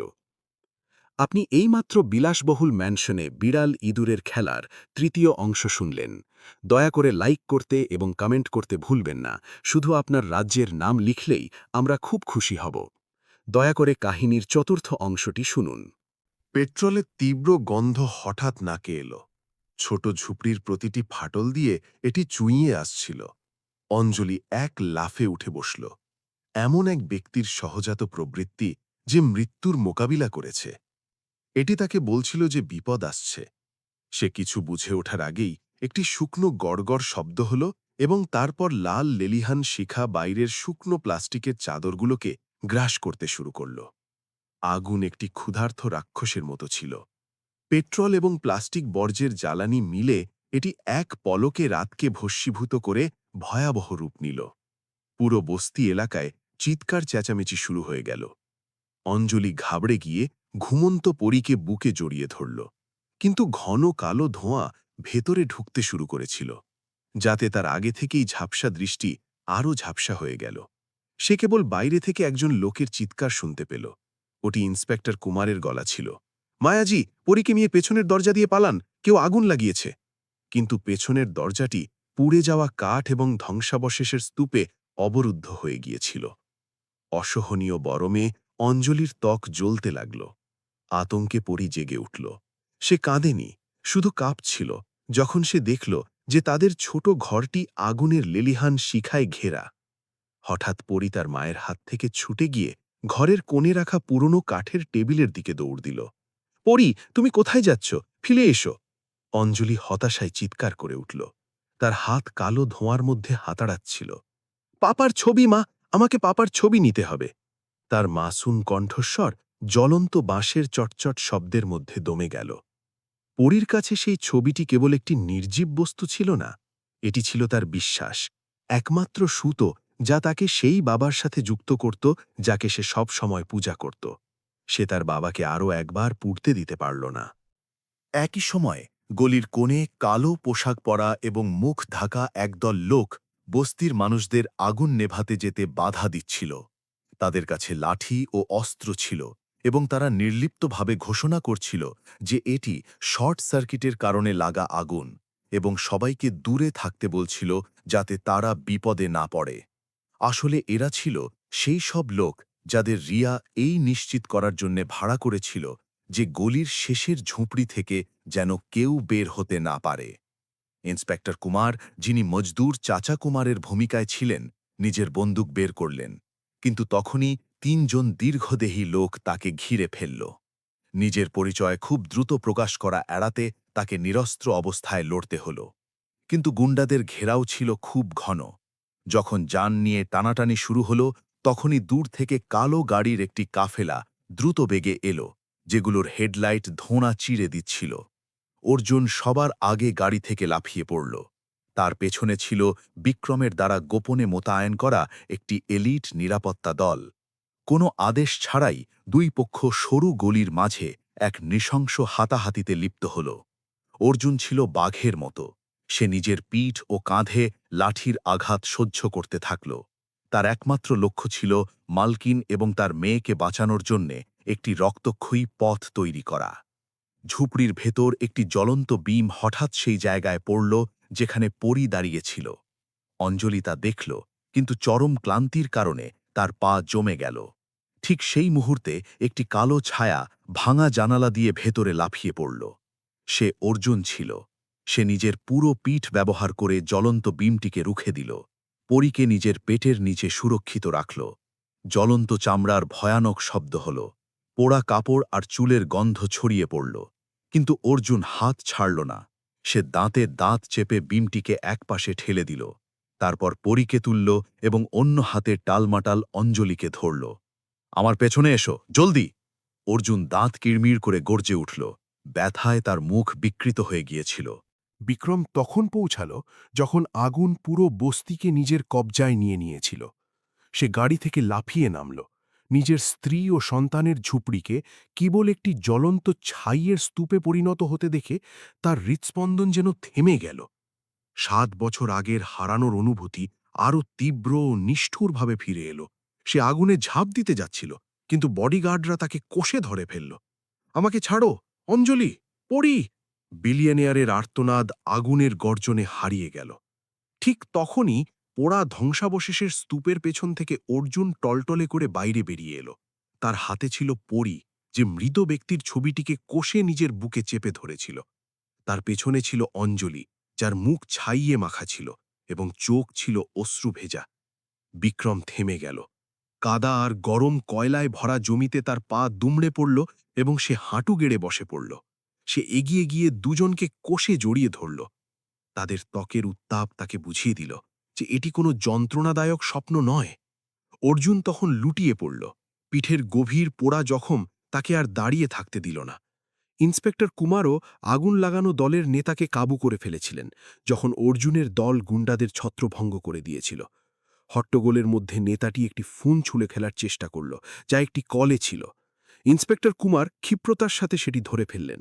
তিনি স্ক্রিনের দিকে তাকালেন এবং একটি নম্বর দেখলেন, যেখান থেকে 10 সেকেন্ড আগেই কলটি শেষ হয়েছিল। এটিই ছিল অকাট্য প্রমাণ। বিক্রম জ্ঞান হারানো অর্জুনকে দেখল এবং তারপর নিজের স্ত্রী ও সন্তানকে। তার ভেতরের রাগ সহনশীলতার সীমা অতিক্রম করেছিল। সে একটি শব্দও বলল না। নিজের নিরাপত্তা দলকে ইশারায় সবাইকে গাড়িতে তুলতে বলল। সে তাদের সরকারি হাসপাতালে নিয়ে গেল না, কারণ সে জানত রিয়া সব জায়গায় নিজের লোক রাখতে পারে। গাড়ির কাফেলা শহরের কেন্দ্রে অবস্থিত একটি 6 স্টার হোটেলের দিকে দ্রুতবেগে ছুটল, যেখানে বিক্রম গোপনে পুরো উপরের তলাটি কিনে নিয়েছিল এবং সেটিকে একটি বন্ধ, অত্যন্ত সুরক্ষিত চিকিৎসা কেন্দ্রে পরিণত করেছিল। গোপন রেসিডেন্সিয়াল সুইটে সেরা ডাক্তারদের ডাকা হল। অঞ্জলিকে একটি বিশেষ চিকিৎসা কক্ষে নিয়ে যাওয়া হল, যাতে অনেক বেশি বিষাক্ত ধোঁয়া শ্বাস নেওয়ার কারণে তার ফুসফুস পরীক্ষা করা যায়। সাথে সাথেই তার বাম চোখের দৃষ্টি ফিরিয়ে আনার জন্য লেজার চিকিৎসা শুরু করা হল, এমন কিছু যার প্রস্তুতি বিক্রম গোপনে নিয়ে রেখেছিল। পরীর দেখাশোনা নার্সরা করছিল। সে তখনও তার বাবার ছবিটিকে কষে ধরেছিল, যদিও কাঠের ফ্রেমটির এক কোণ পুড়ে গিয়েছিল। বিক্রম বারান্দায় দাঁড়িয়ে নিচে ঝকঝকে শহরটি দেখছিল, কিন্তু তার হৃদয়ে ছিল কেবল ঘৃণার অন্ধকার। অর্জুন বিপদমুক্ত ছিল, কিন্তু তার পিঠের দাগ সারা জীবন তার সাথে থাকবে। ইন্সপেক্টর কুমার এলেন। তিনি আততায়ী ফোনটি টেবিলের ওপর রাখলেন। এতে সবথেকে সাম্প্রতিক আউটগোয়িং কলের একটি অডিও রেকর্ডিং আছে। ওপাশের ব্যক্তি সবকিছু জ্বালিয়ে দেওয়ার আদেশ দিয়েছিল, কোনো চিহ্ন না রাখার জন্য। আমি যাচাই করেছি যে ওই ফোন নম্বরটি রিয়ার পরিবারের এক পরিচারিকার নামে নিবন্ধিত, কিন্তু কলের অবস্থান ছিল তার নিজের ম্যানশনে। ইন্সপেক্টর কুমার শান্ত স্বরে রিপোর্ট করলেন। বিক্রম ফোনটি নিয়ে রেকর্ডিংয়ে রিয়ার তীক্ষ্ণ কিন্তু বিষাক্ত কণ্ঠস্বর শুনল। তার বলা প্রতিটি শব্দ মানবতা নামক জিনিসের ওপর, বিক্রমের শেষ বিশ্বাসের ওপর ছুরির মতো আঘাত করল।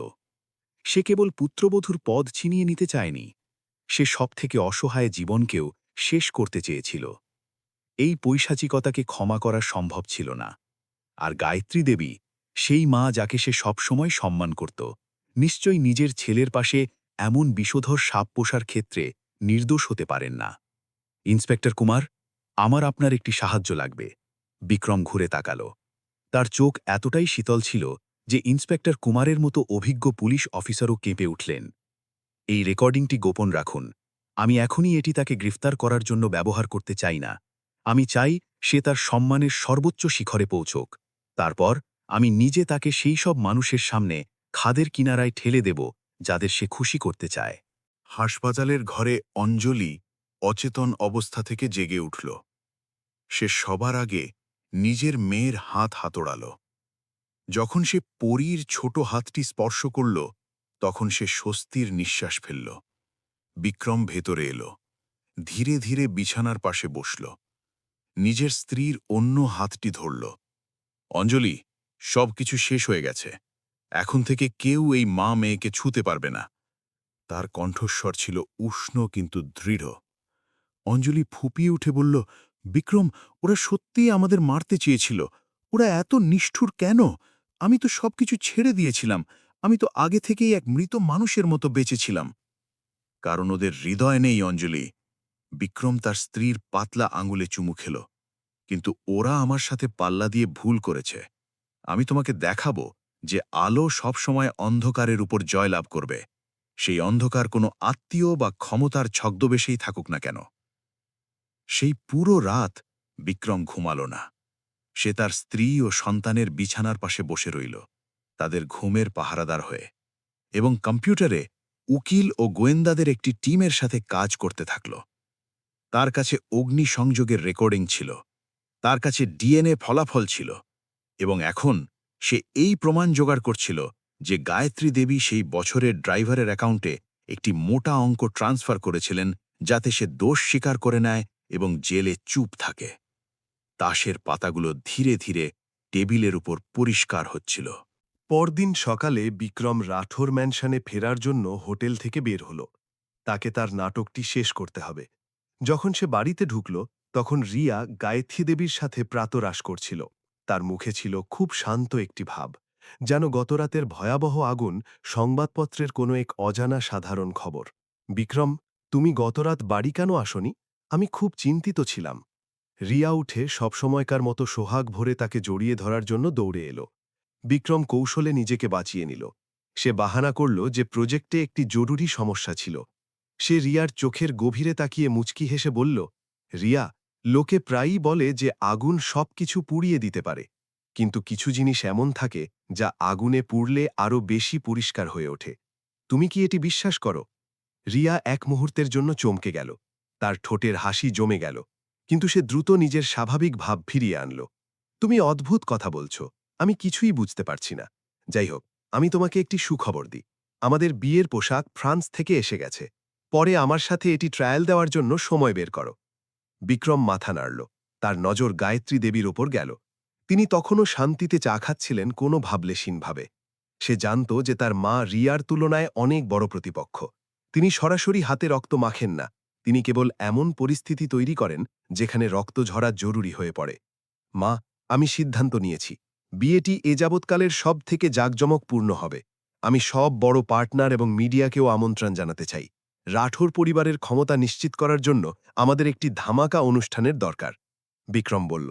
তার কণ্ঠে ছিল একটি নকল উৎসাহ। গায়ত্রী দেবী তৃপ্তির সাথে হাসলেন। তোমার চিন্তা খুব ভালো। রাঠোর পরিবারকে আরও শক্তিশালী হওয়ার জন্য রিয়ার মতো সমান মর্যাদার পুত্রদভু দরকার। বিক্রম ঘুরে চলে গেল। মনে মনে ভাবছিল, হ্যাঁ, একটি ধামাকা অনুষ্ঠান মা, কিন্তু এটি সেভাবে ফাটবে না যেভাবে আপনি আশা করছেন।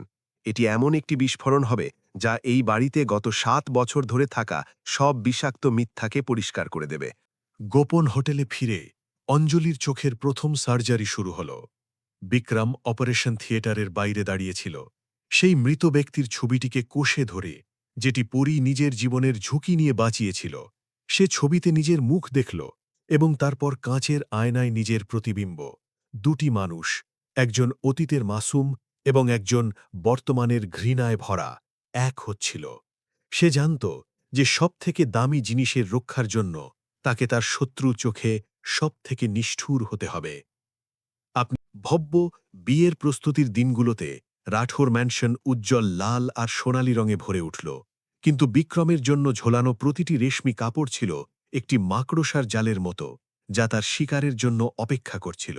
সে ভৃত্যদের শুভেচ্ছার মাঝে হাঁটত, তার মুখে সবসময় একটি বিনয়ী হাসি থাকত, কিন্তু তার মন ছিল কেন্দ্রীয় হোটেলের বিশেষ রিকভারি রুমে।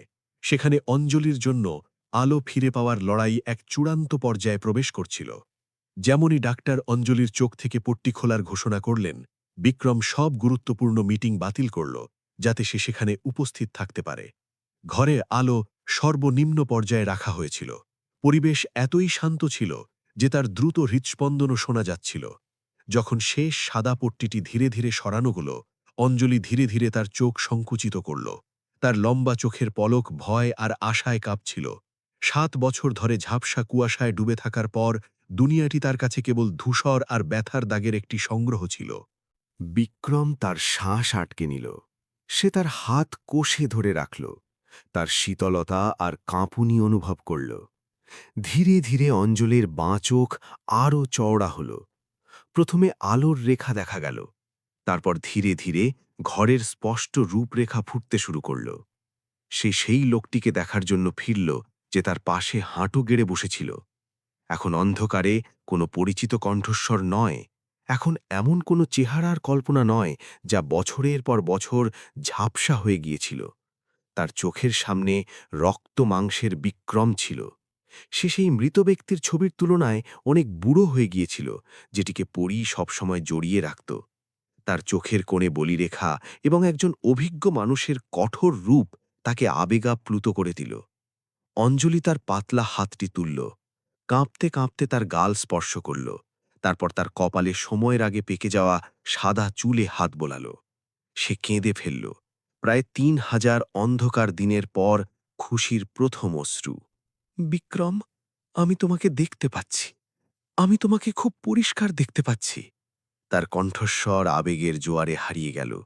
বিক্রম নিজের মুখ তার স্ত্রীর হাতের তালুতে গুজে দিল, যাতে তার অশ্রু তার ত্বকে মিশে যায়, যেন অতীতের সব ভুলের জন্য একটি শুদ্ধি। সে পরীকে কাছে আনল। বাচ্চাটি তার মাকে অবাক হয়ে দেখল, এবং তারপর যখন সে দেখল যে তার মা তাকে ভালোবাসায় দেখছে, তখন সে খিলখিল করে হেসে উঠল। যে মুহূর্তে তিনজন একে অপরকে সেই চমৎকার 6 স্টার রুমে জড়িয়ে ধরল, সেটি বাইরে চলতে থাকা ঝড়ের মাঝে এক অলৌকিক শান্ত মুহূর্ত ছিল। কিন্তু বিক্রম জানত যে তাকে এই শান্তিতে খুব বেশিক্ষণ ডুবে থাকার অনুমতি নেই। তাদের শত্রু এখনও অন্ধকারে নিজের ছুরি শান দিচ্ছিল। ম্যানশনে ফিরে বিক্রম তার প্রতারণার চাল চলতে শুরু করল। সে পরিবারের চত্বরেই একটি ভব্য ব্যাচেলার পার্টি আয়োজন করার ঘোষণা করল, যাতে পুরো উচ্চবিত্ত সমাজ এবং গ্রুপের প্রধান শেয়ার হোল্ডারদের আমন্ত্রণ জানানো হল। সে একটি প্রাণবন্ত পরিবেশ তৈরি করতে চেয়েছিল, এমন একটি অনুষ্ঠান যা গায়ত্রী দেবী এবং রিয়াকে এই বিশ্বাস যোগাবে যে সে পুরোপুরি খ্যাতি আর মিথ্যে খুশির ঘূর্ণিতে ফেসে গেছে। পার্টির সময় বিক্রম রিয়া থেকে এক মুহূর্তের জন্যেও আলাদা হল না। সে তাকে সবথেকে দামি মদ পান করালো, ভিড়ের সামনে তার প্রশংসা করল। রিয়া, যে অহংকারী এবং আত্মমুগ্ধ ছিল, দ্রুতই সেই মিষ্টি জালে আটকে গেল। সে সবথেকে দামি গাউন পরল, হীরের হার পরল, এটা না জেনে যে কেন্দ্রীয় পাথরটির ভেতর একটি অতি সূক্ষ্ম সোনার যন্ত্র, লিসনিং ডিভাইস লাগানো ছিল, যা অর্জুন বিদেশ থেকে বিশেষভাবে তৈরি করিয়ে এনেছিল। তবে গায়ত্রী দেবীকে এত সহজে ধোঁকা দেওয়া সম্ভব ছিল না। ওপরের বারান্দা থেকে নিজের ছেলেকে পার্টিতে ডুবে থাকতে দেখে তিনি এক তীব্র অস্থিরতা অনুভব করলেন। তিনি অনুভব করলেন যে বাড়ির নিরাপত্তা ব্যবস্থা বদলে দেওয়া হয়েছে। তার পুরনো বিশ্বস্ত বডিগার্ডদের হঠাৎ নতুন প্রজেক্টে সহায়তার বাহানায় দূরের শাখাগুলোতে পাঠিয়ে দেওয়া হয়েছে। তাদের জায়গায় ছিল অপরিচিত মুখ। যদিও তারা এখনও তাকে ঝুঁকে সালাম করত, তাদের চোখে সবসময় এক উচ্চ স্তরের সতর্কতা লুকিয়ে থাকত। পার্টি শেষ হতেই তিনি বিক্রমকে নিজের ব্যক্তিগত স্টাডি রুমে ডাকলেন। আগরবাতির তীব্র গন্ধের পরিবেশে গায়ত্রী দেবী সরাসরি তার ছেলের চোখের দিকে তাকালেন। তার কণ্ঠস্বর ছিল ধীর এবং শীতল। বিক্রম, তুমি কি করার চেষ্টা করছো? তুমি আমার মতামত ছাড়াই পুরো নিরাপত্তা দল কেন বদলে দিলে? তুমি কি এই বাড়িটিকে আমার নিজের জেলখানা বানানোর চেষ্টা করছো? বিক্রম শান্তভাবে তার জন্য এক কাপ চা ঢালল। তার কণ্ঠস্বরে কোনো ওঠানামা ছিল না। মা, আপনি বড্ড বেশি সন্দেহ করছেন। সেদিন ওই বস্তিতে আগুন লাগার পর আমার মনে হয়েছে আমাদের নিরাপত্তা ব্যবস্থা খুব ঢিলেঢালা। আমি চাই না বিয়ের দিন কোনো দুর্ঘটনা ঘটুক, বিশেষ করে যখন মন্দ লোকেরা আপনার হবু পুত্রবধূ রিয়াকে নিশানা করতে পারে। আমি যা কিছু করছি তাই এই পরিবারের নিরাপত্তার জন্যই করছি। গায়ত্রী দেবী তার চোখ শুরু করলেন। তিনি নিজের ছেলেকে আগে কখনো এত দৃঢ় এবং রহস্যময় দেখেননি। তাহলে গ্রিন বেল্ট প্রজেক্টের কি খবর? আমি শুনেছি তুমি শ্বশুরবাড়ির সাথে জড়িত সমস্ত পুঁজি আবার অডিট করাচ্ছ। তুমি কি বিয়ের ঠিক আগে রিয়ার বাবাকে অপমান করার পরিকল্পনা করছো? এটি একটি সাধারণ প্রক্রিয়া, মা। আমাকে স্বচ্ছতা নিশ্চিত করতে হবে, যাতে কোনো অংশীদার কোনো ভুল করলে গ্রুপ বিপদে না পড়ে। আপনি শুধু বিশ্রাম নিন, আমি সব কিছু সামলে নিয়েছি। বিক্রম হাসল, মাথা নোয়াল এবং গায়ত্রী দেবী অন্য কোনো প্রশ্ন করার আগেই ঘর থেকে বেরিয়ে গেল। করিডোরে বের হতেই বিক্রমের মুখ সাথে সাথে কঠোর হয়ে গেল। সে জানত যে সে একটি ঝুঁকিপূর্ণ পদক্ষেপ নিয়েছে, কিন্তু গায়ত্রী দেবীকে তার শেষ চালগুলো প্রকাশ করতে বাধ্য করার এটাই ছিল একমাত্র উপায়। সে নিজের ফোন বের করে আর্থিক ট্র্যাকিং অ্যাপ্লিকেশনের খোঁজ নিল। যেমনটা অনুমান করা গিয়েছিল, রিয়া পদক্ষেপ নেওয়া শুরু করে দিয়েছিল। এই তরুণী বিলিয়নারের স্ত্রী হবার স্বপ্নে বিভোর থাকলেও তার লোভী স্বভাব এবং ব্যর্থ অগ্নিকাণ্ডের ভয় তাকে একটি পালানোর পথ খুঁজতে প্ররোচিত করেছিল। রিয়া রাঠোর জেমসের সাথে জড়িত সহযোগী কোম্পানিগুলো থেকে গোপনে পুঁজি সরানো শুরু করেছিল। তার বিশ্বাস ছিল বিক্রমের দেওয়া সাম্প্রতিক ক্ষমতার বলে সে একটি গোপন বিদেশি অ্যাকাউন্টের প্রস্তুতির জন্য অনায়াসেই কয়েকশো কোটি টাকা সরিয়ে নিতে পারবে এবং কেউ টেরও পাবে না। সে জানত না যে সে যেসব অ্যাকাউন্ট পরিচালনা করছিল তার সবগুলোই ছিল বিক্রম এবং অর্জুনের বিছানো গোপন জাল। প্রতিবার যখন সে অর্থ স্থানান্তরের আদেশ দিচ্ছিল, সিস্টেম স্বয়ংক্রিয়ভাবে সম্পত্তির অপব্যবহার এবং শেয়ার বাজারে কারচুপির প্রমাণ রেকর্ড করে নিচ্ছিল। সে অজান্তেই নিজের জন্য জেলের সাজা লিখছিল, যখন সে ভাবছিল সে একটি সুরক্ষিত ভবিষ্যৎ গড়ছে। ইতিমধ্যে বিক্রম উপশহরের একটি নির্জন গুদামে ইন্সপেক্টর কুমারের সাথে গোপনে দেখা করল। টেবিলের ওপর সেই পুরনো দুর্ঘটনার পুরনো ফাইলগুলো ছিল, যা আবার খোলা হয়েছে। ইন্সপেক্টর কুমার তার দিকে প্রসিকিউটর অফিসের মোহর মারা একটি ফাইল এগিয়ে দিলেন। আমরা সেই বছরের ড্রাইভারের খোঁজ পেয়েছি। দ্রুত মুক্তি পাওয়ার পর তাকে একটি নতুন পরিচয় দেওয়া হয়েছে এবং সে একটি দূরবর্তী গ্রামে লুকিয়ে আছে। সে কবুল করেছে যে সেই রাতে সে দুর্ঘটনার কারণে নয়, বরং গায়ত্রী দেবীর সহকারীর কাছ থেকে বড় অঙ্কের টাকা পাওয়ার কারণে গাড়ি থেকে লাফিয়ে পড়েছিল। সে তার সাথে নিজের শেষ কথোপকথনের একটি অডিও রেকর্ডিংও জমা দিয়েছে, যেখানে গায়ত্রী দেবী নিশ্চিত করেছেন যে সে যদি দোষ স্বীকার করে নেয় তবে তিনি তার পরিবারের দেখাশোনা করবেন। ইন্সপেক্টর কুমার দৃঢ় স্বরে বললেন। বিক্রম নিজের মুষ্টি শক্ত করল। রাগে তার হাড় সাদা হয়ে গেল। তাহলে এটি স্পষ্ট ছিল, তার নিজের মা তার স্ত্রী ও সন্তানকে মারার আদেশ দিয়েছিলেন। এই সত্যটি যদিও অনুমিত ছিল, কিন্তু যখন সে এটি সরাসরি ঘটনার সাথে জড়িত ব্যক্তির মুখ থেকে শুনল, তার হৃদয় ভেঙে গেল। সে ফাইলের দিকে তাকালো এবং তারপর ইন্সপেক্টর কুমারকে ধন্যবাদ জানাল। আমি চাই এই সমস্ত প্রমাণ বেদির সেই পবিত্রতম মুহূর্তে প্রকাশিত হোক। আমি চাই পুরো সমাজের সামনে তারা এর দাম চুকাক।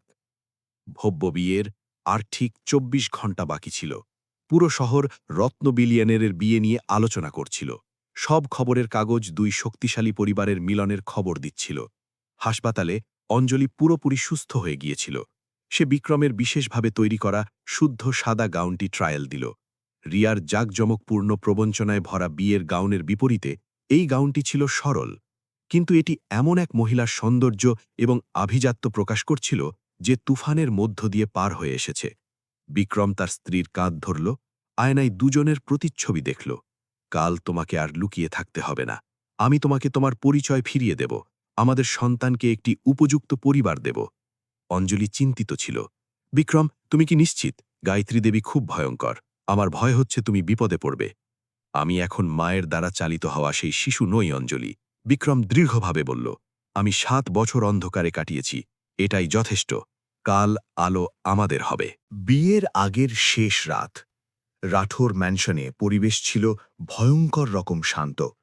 রিয়া নিজের ঘরে বসে হীরের হার দেখছিল এবং নিজের গোপন অ্যাকাউন্টে সম্প্রতি অর্জিত অর্থের খোঁজ নিচ্ছিল।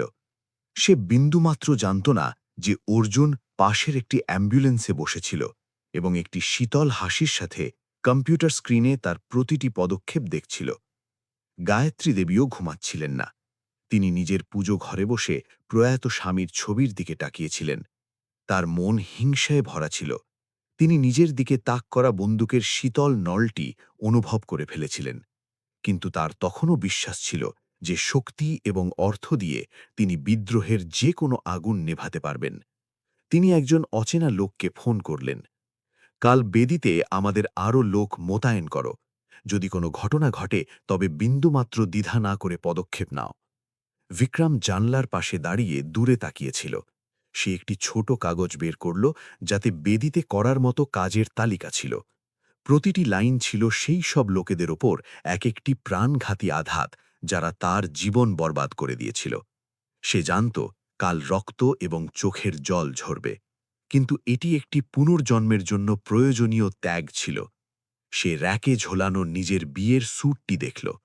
এটি রাতের মতো কালো ছিল, কিন্তু আস্তরের ভেতরে তাদের তিনজনের একটি ছোট ছবি ছিল, যা তারা অনেক বছর আগে একসাথে তুলেছিল। একমাত্র স্মৃতিচিহ্ন যা তাকে মনে করিয়ে দিচ্ছিল কেন তাকে লড়তে হবে। ধীরে ধীরে সকাল হচ্ছিল। বড়দিনের ভোরের প্রথম আলো ছড়াতে শুরু করল। প্রথম চমৎকার গাড়িগুলো গ্র্যান্ড প্যালেস হোটেলের দিকে এগোতে শুরু করল, যেখানে অনুষ্ঠান হবার কথা ছিল। পুরো শহর তখনও জানত না যে তারা উচ্চবিত্ত সমাজের ইতিহাসের সবথেকে চমকপ্রদ নাটকের সাক্ষী হতে চলেছে। এমন এক পর্দাভাস যার তুলনা কোনো সিনেমার চিত্রনাট্যের সাথেও করা সম্ভব ছিল না। বিক্রম তার শেষ টাইটি বাঁধল, আয়নায় দেখল এবং নিজেকে বলল, সময় এসে গেছে। গ্র্যান্ড প্যালেস হোটেল আজ এক অবিশ্বাস্য জাঁকজমক এবং বিলাসিতায় মোড়ানো ছিল। বিদেশ থেকে আমদানিকৃত সাদা অর্কিড ফুল দিয়ে রাস্তা ঢাকা ছিল, যা এক তীব্র সুবাস ছড়াচ্ছিল, কিন্তু সাথে এক বরফ সাম্রাজ্যের শীতলতার অনুভূতিও দিচ্ছিল। উচ্চবিত্ত সমাজ, রাজনীতিবিদ এবং মিডিয়া কাইকুনরা বড় সংখ্যায় আসছিলেন। প্রত্যেকে তাদের সবথেকে দামি পোশাকে ছিলেন এবং সবথেকে নিখুঁত সামাজিক হাসি ছড়াচ্ছিলেন, যাতে সেই বিয়েতে শুভেচ্ছা দিতে পারেন যাকে শক্তি ও অর্থের মিলন বলা হচ্ছিল। এই লোক দেখানো পরিবেশের মাঝে গায়ত্রী দেবী সম্মানের সারিতে বসেছিলেন। তার খুব সুন্দরভাবে মেকআপ করা মুখটি একজন রানীর মহিমা প্রকাশ করছিল, যিনি নিজের পুরো রাজ্য নিয়ন্ত্রণ করছেন।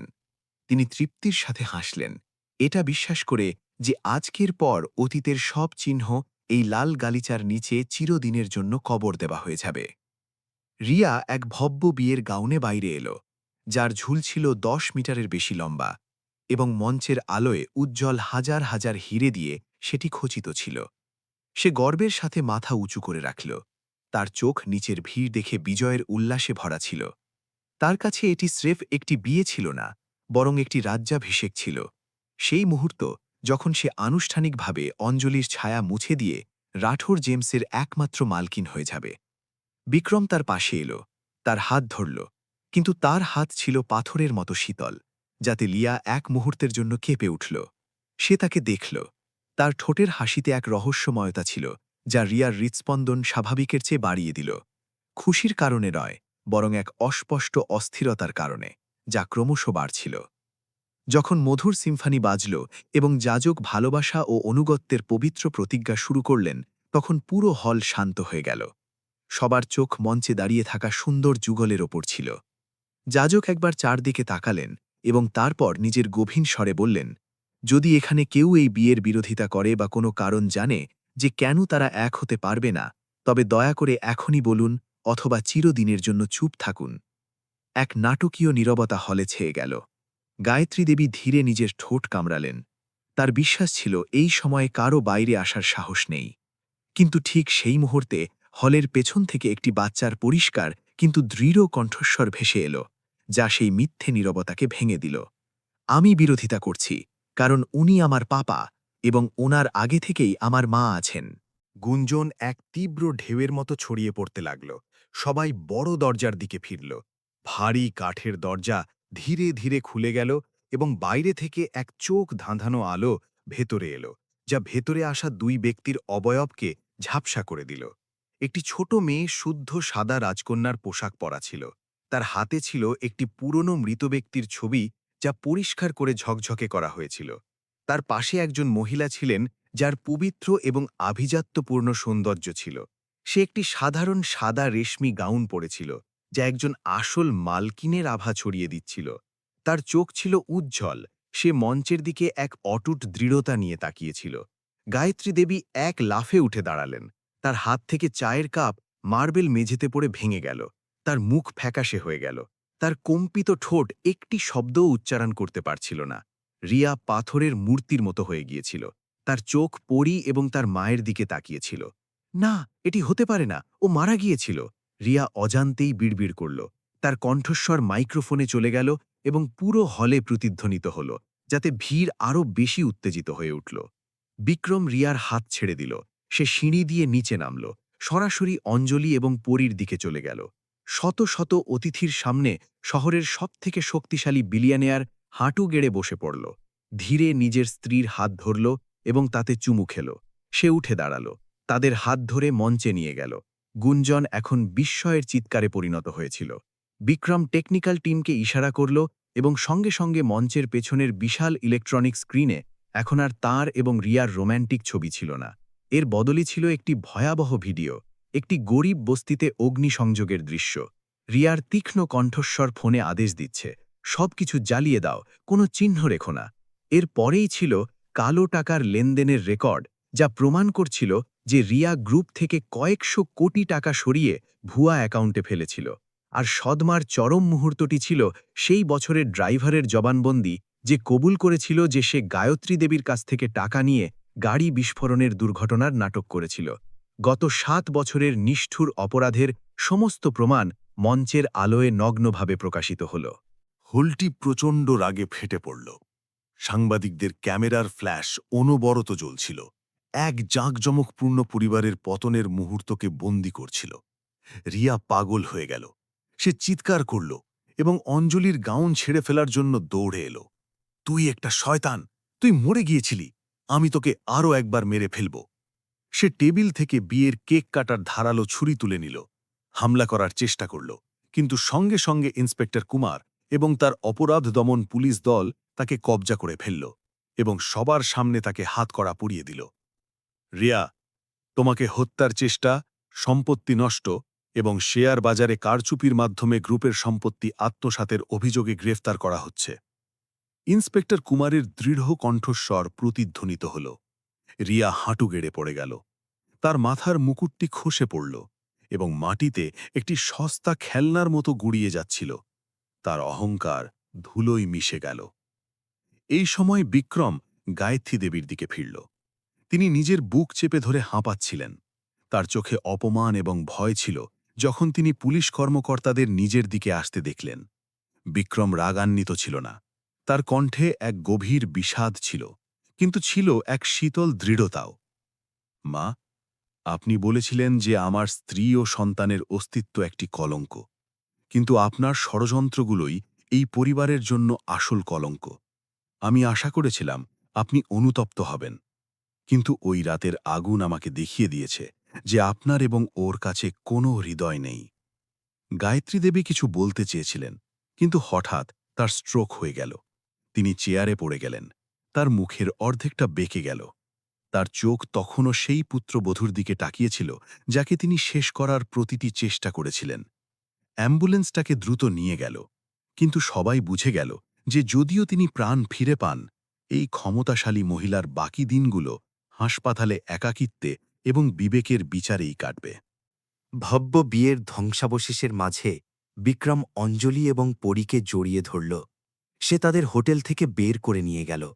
পেছনে পড়ে রইল কোলাহল আর মিডিয়ার বিঁধতে থাকা নজর। তারা সেই বিষাদগ্রস্ত রাঠোর ম্যানশনে ফিরে গেল না, বরং উপশহরের সেই পুরনো ভিলায় গেল, যা বিক্রম গত কয়েক মাসে গোপনে সংস্কার করেছিল। ছোট বাড়িটি মিষ্টি গোধূলির আলোয় দেখা দিল। বাতাসে চামেলির হালকা গন্ধ ছিল, যেন সেটি তার আসল মালিকদের স্বাগত জানাচ্ছে। পরী উঠানে দৌড়ে গেল। নতুন কাঠের দোলনা দেখে সে খিলখিল করে হেসে উঠল, এক অকৃত্রিম খুশির হাসি, যাতে আর পেটের চিন্তা বা ছেঁড়া পুরনো লটারি টিকিটের বোঝা ছিল না। অঞ্জলি বাড়ির দরজায় দাঁড়িয়েছিল। তার চোখ উজ্জ্বল হয়ে উঠেছিল যখন সে পুরনো বাড়ির প্রতিটি ছোট থেকে ছোট খুঁটিনাটি নিখুঁতভাবে পুনর্জীবিত হতে দেখল। বিক্রম একটি ছোট লাইটার বের করল। সে কালো ফ্রেমের নিজের সেই মৃত ব্যক্তির ছবিটিকে ধরল, যা পরী নিজের জীবনের ঝুঁকি নিয়ে আগুন থেকে বাঁচিয়েছিল। সেটিকে সে উঠানের কোণে একটি ছোট পিতলের পাত্রে রাখল। অঞ্জলি, পরী, আজ আমরা এই যন্ত্রণাদায়ক অতীতকে শেষ করে দেব। বিক্রম আগুন জ্বালাল। সোনালি শিখা সেই মিথ্যে বেদির ছবিটিকে পুড়িয়ে দিল। যখন ছবিটি ছাইয়ে পরিণত হল, সে অনুভব করল তার কাঁধ থেকে হাজার হাজার কেজির বোঝা অবশেষে নেমে গেল।